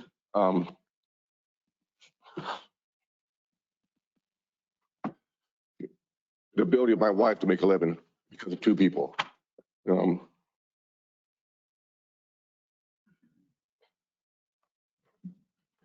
We sold everything we had to move out there. And we'll do anything to appease these people, anything. And they won't communicate with us. And the neighborhood will tell you. The road being dusty, when we came from in Lehigh, we would have watered the road. We wouldn't call the county. We would water the road ourselves. We would take care of it. If your horse died, they buried your horse for you. I've never been to a neighborhood where people just call the county. Like, I would water the road. If they had a problem with it, we would water the road. They would water the road. They would water the road. Anyway, I hope that you don't take away my wife's income because there's a couple of people complaining. And we're still willing to do more to appease the neighborhood. Thank you. Appreciate that. All right, we'll jump to the virtual side of it. I have two in support. Let's hit those, and then we'll go to the last, unless there's more. Daniel, how many do we have on online? Let me hear that number real quick. I'm only aware of Michelle in opposition. Okay, so do you not have of people in support? Island? Sorry, I didn't hear who's in support that's online. Do you have a Rodolfo Payan? Yep, I do. Okay. I have Rodolfo first, unless you're queued up. Do you need to go in a certain order? Does it help you? I have Rodolfo ready to go. Okay, let's do Rodolfo Payan. Hi, hello. You guys hear me? We can hear you. Hey, well, I'm Rudy Rodolfo. I live on 35-9 22 West Mitchell Road, next to Carrie and Trevor. They're really great neighbors. I love them. I mean, they're the reason why we moved out to Tonopah, due to their beautiful ranch. And honestly, we don't hear any of their shots that they do. I play louder music, to be honest. So hopefully, everything goes towards their favor. But yeah, they're really great neighbors. Once again, there's no noise, and I have 2 kids. Thank you. Yep, no worries. Let's go to Eric Island.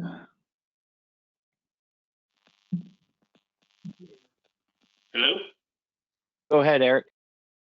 Hi, I live at 3825 North 359th. I'm about 4 properties down from Cary. I just want to reiterate that what people have said is very true. It's not, it does not cause a nuisance.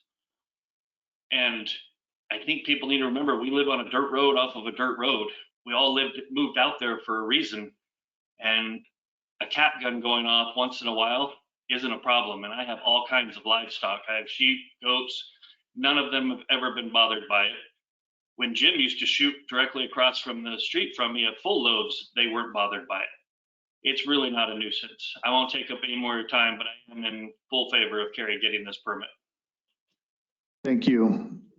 All right, we'll now go to Michelle Karisman Holly. Chairman Lindblom, I have one other virtual speaker, Megan, who wanted to speak as well. Let's do that, and then we'll go to Michelle. Megan, you need to, there you go. Go ahead, Megan.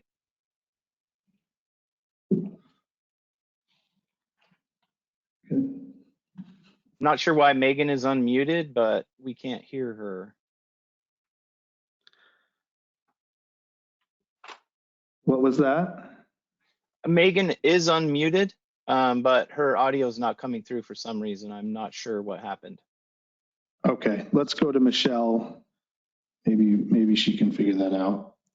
Okay, Michelle's available. Okay, and Michelle, please, I think you have a video you're going to share. Is that correct? Yes, I do. I need to hold you at a hard 3 minutes, so I'm not going to let it go past that, but I'm just letting you know ahead of time. So try to plan your comments accordingly. Okay, I just would like you to know that this video is not taken from home security. They are from my cell phone on my porch and in my home. These are half loads in this video that's going to play. And it does have sound.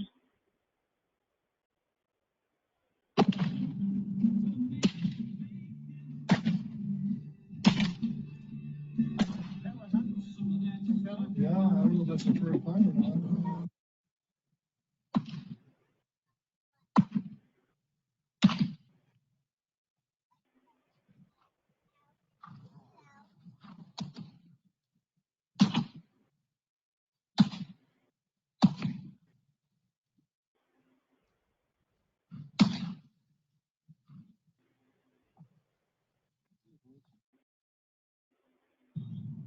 This is the front porch.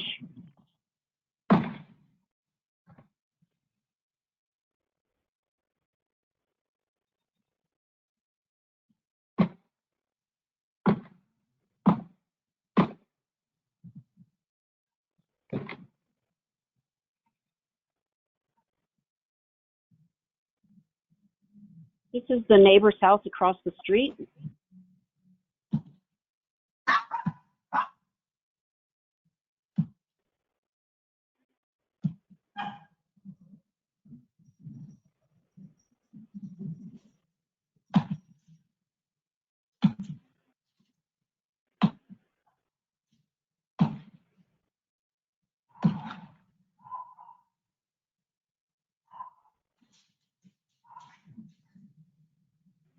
I believe the next one is of inside my home.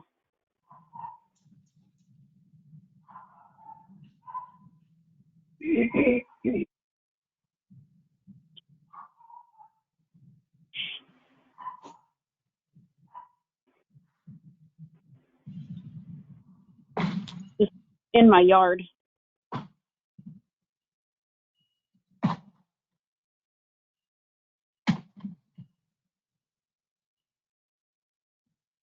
October 15th is when we endured over 200 rounds being fired. This is also in my yard.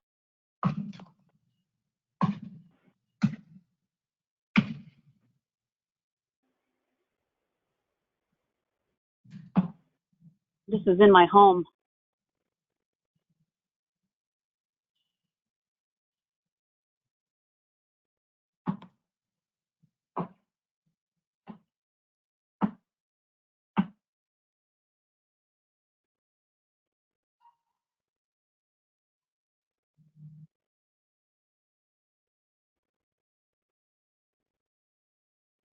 I think that was the last one. For those that say that it doesn't bother them or they can't hear it in their own home, I am less than 250 feet from that arena where they shoot, and it is very, very disturbing. I can hear it in my home, in my living room, in my bathroom, in my bedroom. It doesn't matter where I'm at in my home. Inside, it's constant. October 15th, over 200 rounds were fired in that arena that we live next door to. I get that some people say that it's not a big deal, but it is mental anguish to watch my grandchildren be scared to death of gunfire. And my 6-year-old granddaughter was one of the letters that was written in opposal to the noise. They can't come out here and... Thank you, Michelle. I wish I could let you go longer, but I can't. But I think we got the real core of your issues. Perfect. Thank you. Thank you. All right. Is that everybody, David, online? Megan thinks she's got her audio working. We did get it Go ahead, working. Megan. Okay. Hi, can you guys hear me now? Yep, go ahead. Hi, so my name is Megan. Me and my husband and 2 kids just moved to Tonopah. Fairly new to the neighborhood. We've been here about a year now. Basically, I mean, we moved out here to be countryside, to get out of the city. We are animal lovers. I just finally got my chickens, which has been my dream. So I have my little cluckers outside. We are dog lovers. We have our own dogs, and we came out to the city so that our dogs can have land to roam around in. Tonopah is fairly dusty. I don't think that's anything that we can control. I haven't had any issues with dust. I mean, I know it's there. I can't control it. If I walk, I'm kicking dust. So I don't really have any complaints with the dust. I honestly didn't even know these neighbors existed when we got here. I work nights, so I sleep fairly peaceful throughout the day. I didn't even know this was an issue until it was brought to me. So I personally don't have any issues with it. I wouldn't say I'm a complainer. I don't want to complain. Fairly peaceful people. Want to get along with everybody. And if this is this person's income, I mean, whatever we can do as neighbors just to accommodate each other. Now, if this was all day, every day, 24 hours of popping, I could understand more clearly how that could be annoying. All right, thank you. I got to cut you off there. Appreciate it. I'm trying to be fair to everybody.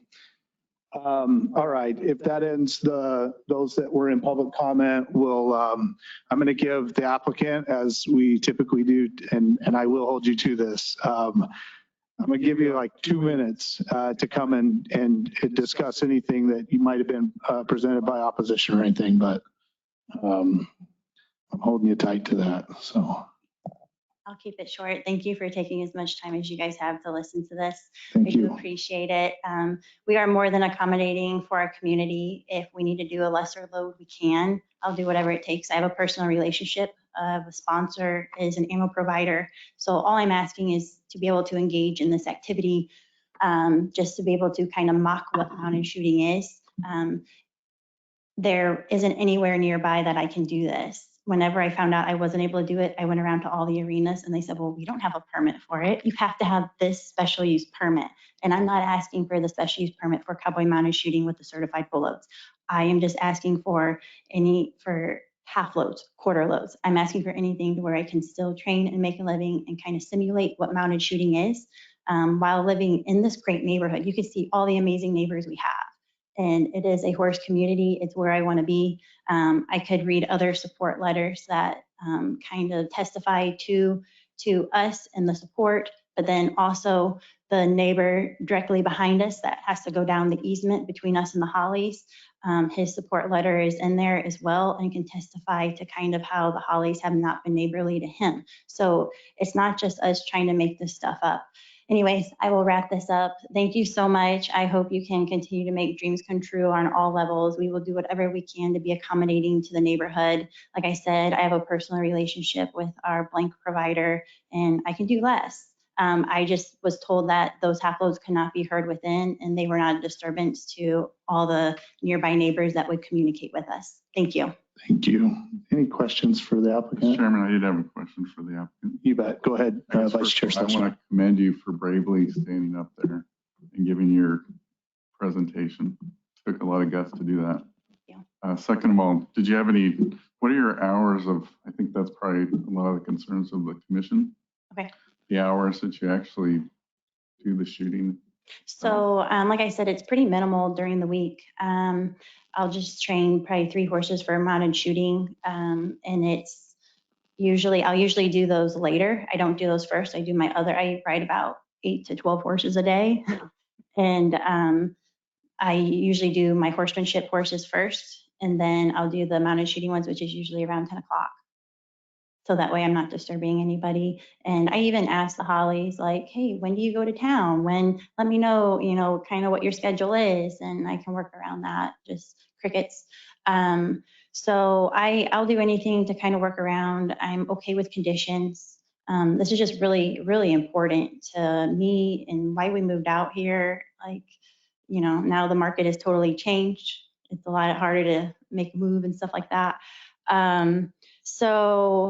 But on the weekends, if we're not busy, I usually do host a clinic. And like I said, they're talking about the 200 shots. It may be an hour and a half of intermittent shooting, and then we're done, right? We're all exhausted. During the week, it's pretty minimal. But I'm okay with conditions or stipulations. I just need to be able to do the little bit that I do to have clients keep coming to me and bringing those few horses. I'm not making a killing. I'm just trying to, add to the horse community, and I'm able to do that if I were to get the stipulated special use permit utilizing half loads or less. Yeah. Okay, thank you very much. Thank you. Any other questions?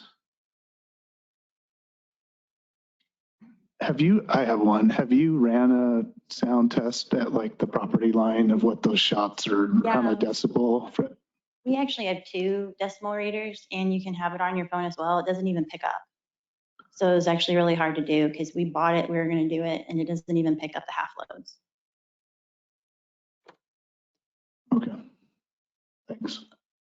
Just to add, when we got the new ammunition, we went to the nearest house that's closer to the Hollies and went inside their house and shot. And I have a video. Can you just, you're the applicant, so you're both the applicant, so I have no problem with this, but if you can just speak in the mic. As far as the noise goes, we also, when we bought the new ammo that was supposed to be quieter, we did a recording inside the nearest house to our arena, and we couldn't hear it inside. Now, if you turn off your air conditioner, you turn off everything, and you can probably hear it, but we didn't feel that was going to be above the, what you call a annoyance if you have to turn everything in your house off to be able to hear it. So yeah, I mean, we clearly could hear it in the videos of I think it was Michelle, but yeah. Right, and Ryan had testified. He's the person we went into his house, and we could not hear it inside his house. Okay, thank you. Yeah. Any other questions? All right, thank you. You can sit down. Appreciate your time. Yeah, we'll close the public forum, and if the commission would like to discuss this case, let's have some discussion. Mr. Chairman. Vice Schlosser, Vice Chair. I guess first of all, I'd like to say that I think this is my 4th year serving on this commission. This is the most exciting case that we've had in the entire 4 years serving on this. Second of all, I live in Buckeye, and I want to be invited to their next party of that lady that stood up and spoke. Third, this is for commissioners that aren't familiar with Tonopah. This is Arizona, and it's Tonopah, Arizona. It's not downtown Phoenix. downtown Scottsdale or Arcadia. And I don't say that with disrespect. I would live in Tonopah, if not for the fact that my wife wouldn't let me move out there. I could only move as far as Buckeye. I'm fully in support of this. I think the opposition was sort of, in my estimation, exaggerating a little bit. And I understand they live next door, but this lady's protecting her property rights and her liberties, as someone mentioned, and the razors that are going up and down the roads. And I'm sure there's other target practicing in the area as well that no one even mentioned.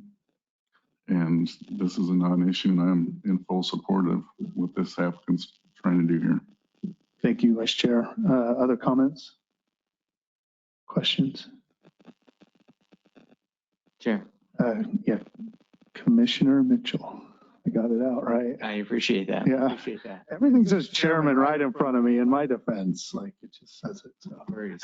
Well, I just wanted to thank the applicant, opposition, everybody else for coming and speaking here. Community engagement is important, to what we do here. My thought would be if there's a motion on this and we move forward with this, maybe that we add in a condition related to regular business hours or something, because if I was a neighbor, I wouldn't want these types of classes to be going at 8 p.m. or something like that. And it sounds like that's not what's happening anyways. So maybe that would be a relatively harmless condition to add on, just to kind of protect the scope of this a little bit. Do you have something you'd propose?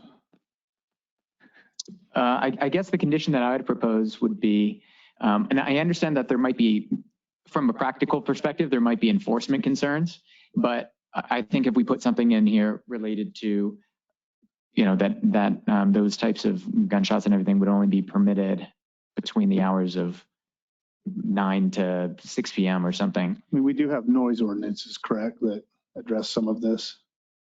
Mr. Chairman, Commissioner Mitchell, I don't believe the noise ordinance would address okay, thank you. Hours.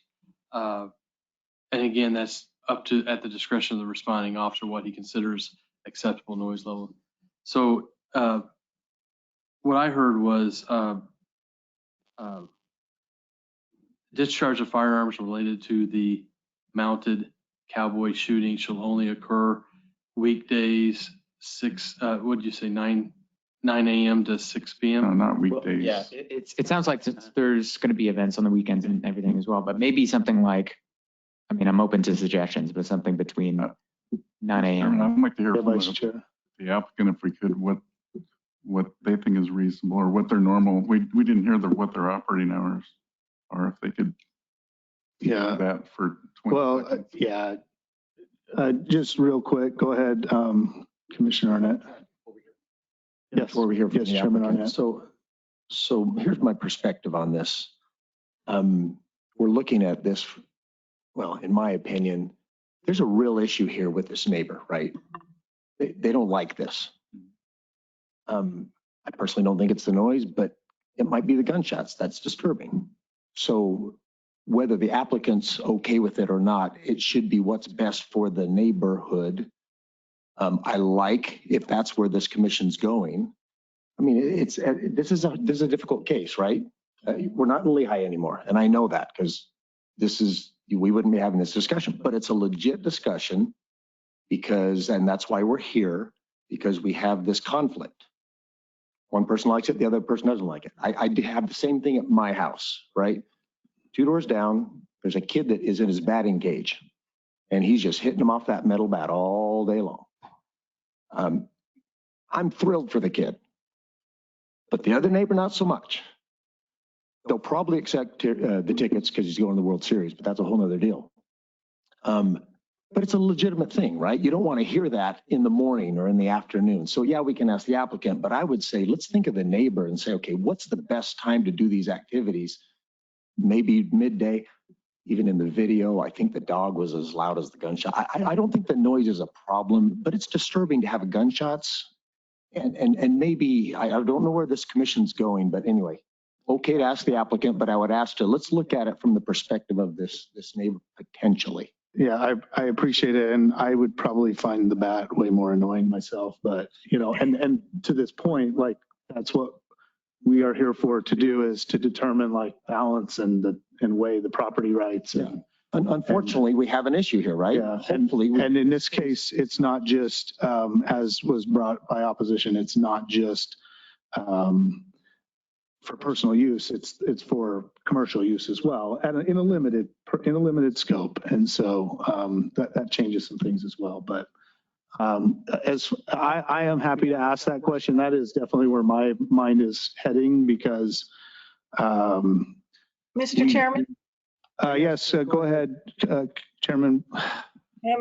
Commissioner McGee here. Commissioner McGee. And I wanted to thank you for really including all of us in this discussion. It sounds to me like the applicant is very, very cooperative in working to limit the noise, the time, the sound to activities appropriate for the arena, you know, when her clients come to the arena. And on the other hand, it sounds like it appears to me, I'm going to quit talking about sound. It appears to me that the individuals objecting to the noise are never going to be happy. We are a recommending body, and I would suggest that if needed or applicable, enforceable conditions could be added at the Board of Supervisors level. I'm just really uncomfortable to putting some kind of a limitation on that really hasn't been vetted, and would be happy to approve this as is. All right, thank you. Thank you. Yeah, thank you, Commissioner McGee. I share some of those concerns. Like I cannot get into a half load, full load discussion for that reason. Enforcement of that would be a disaster. And for that reason, I've stayed away from that side of it. I am leaning towards a support of it because the applicant has said she's open to timing of when she does that part of it, the shooting part. I mean, I'm not opposed to putting that stipulation right in. That's clear and easy to enforce. You're either shooting or you're not shooting within hours. But, go ahead. And Mr. Chairman, what I believe the discussion that you and Commissioner Mitchell had started was something along the lines of mounted cowboy shooting activity with discharge of firearms shall occur only between the hours of blank and blank, and you're discussing what those hours are. So I did blank and blank. Blank and blank. I like that. And we have asked the applicant to stand here for a while. Time that would work for you. Yeah, so in a perfect world. I was just going off the noise ordinance before. Like, I'm here to be neighborly. We do live where it gets 115 degrees. So like Kim and her husband, they would get up at 3:30 in the morning to drive across for us to be ready at 7 o'clock in the morning, where we would do an hour and a half of horsemanship. So we start at 7. We wouldn't start shooting till 8:30. You know what I mean? So like and by 10:30 we're roasted. We're out of there. And so just be cognizant of that with time. Yep, you're trying to complicate things with summer and winter hours. But I never did anything before 8 o'clock. Like, it was impossible because I'd be working on other things.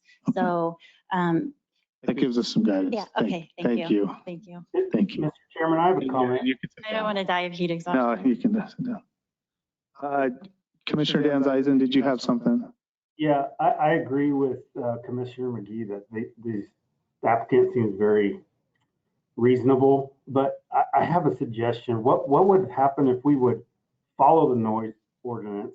Because I believe is it the noise ordinance in Maricopa County 11 o'clock, or I can't. What would happen if we would just follow the current noise ordinance and attach it to this application?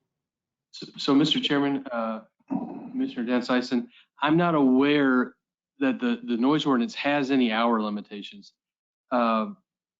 specific to noise emanating from a site. but I can't confirm that. I don't believe there's anything with regard to discharge of firearms. Yeah, I personally am just more comfortable just approving or not approving this, but. But there is an hour, our department, P&D, does enforce an hours of construction ordinance, Maricopa County hours of construction ordinance. And that limits construction in the winter, in the summer to 5 a.m. to 10 p.m.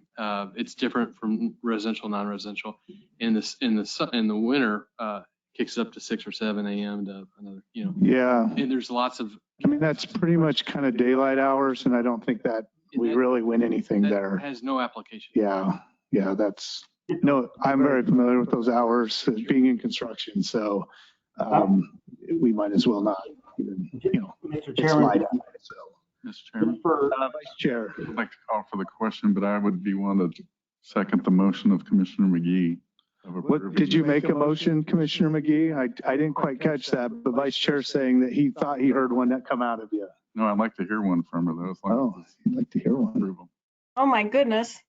My recommendation my motion would be to approve the agenda item as presented and just go forward to the board with that. It's my understanding that they read the minutes and they talk to constituents and it comes back to us on occasion. Correct.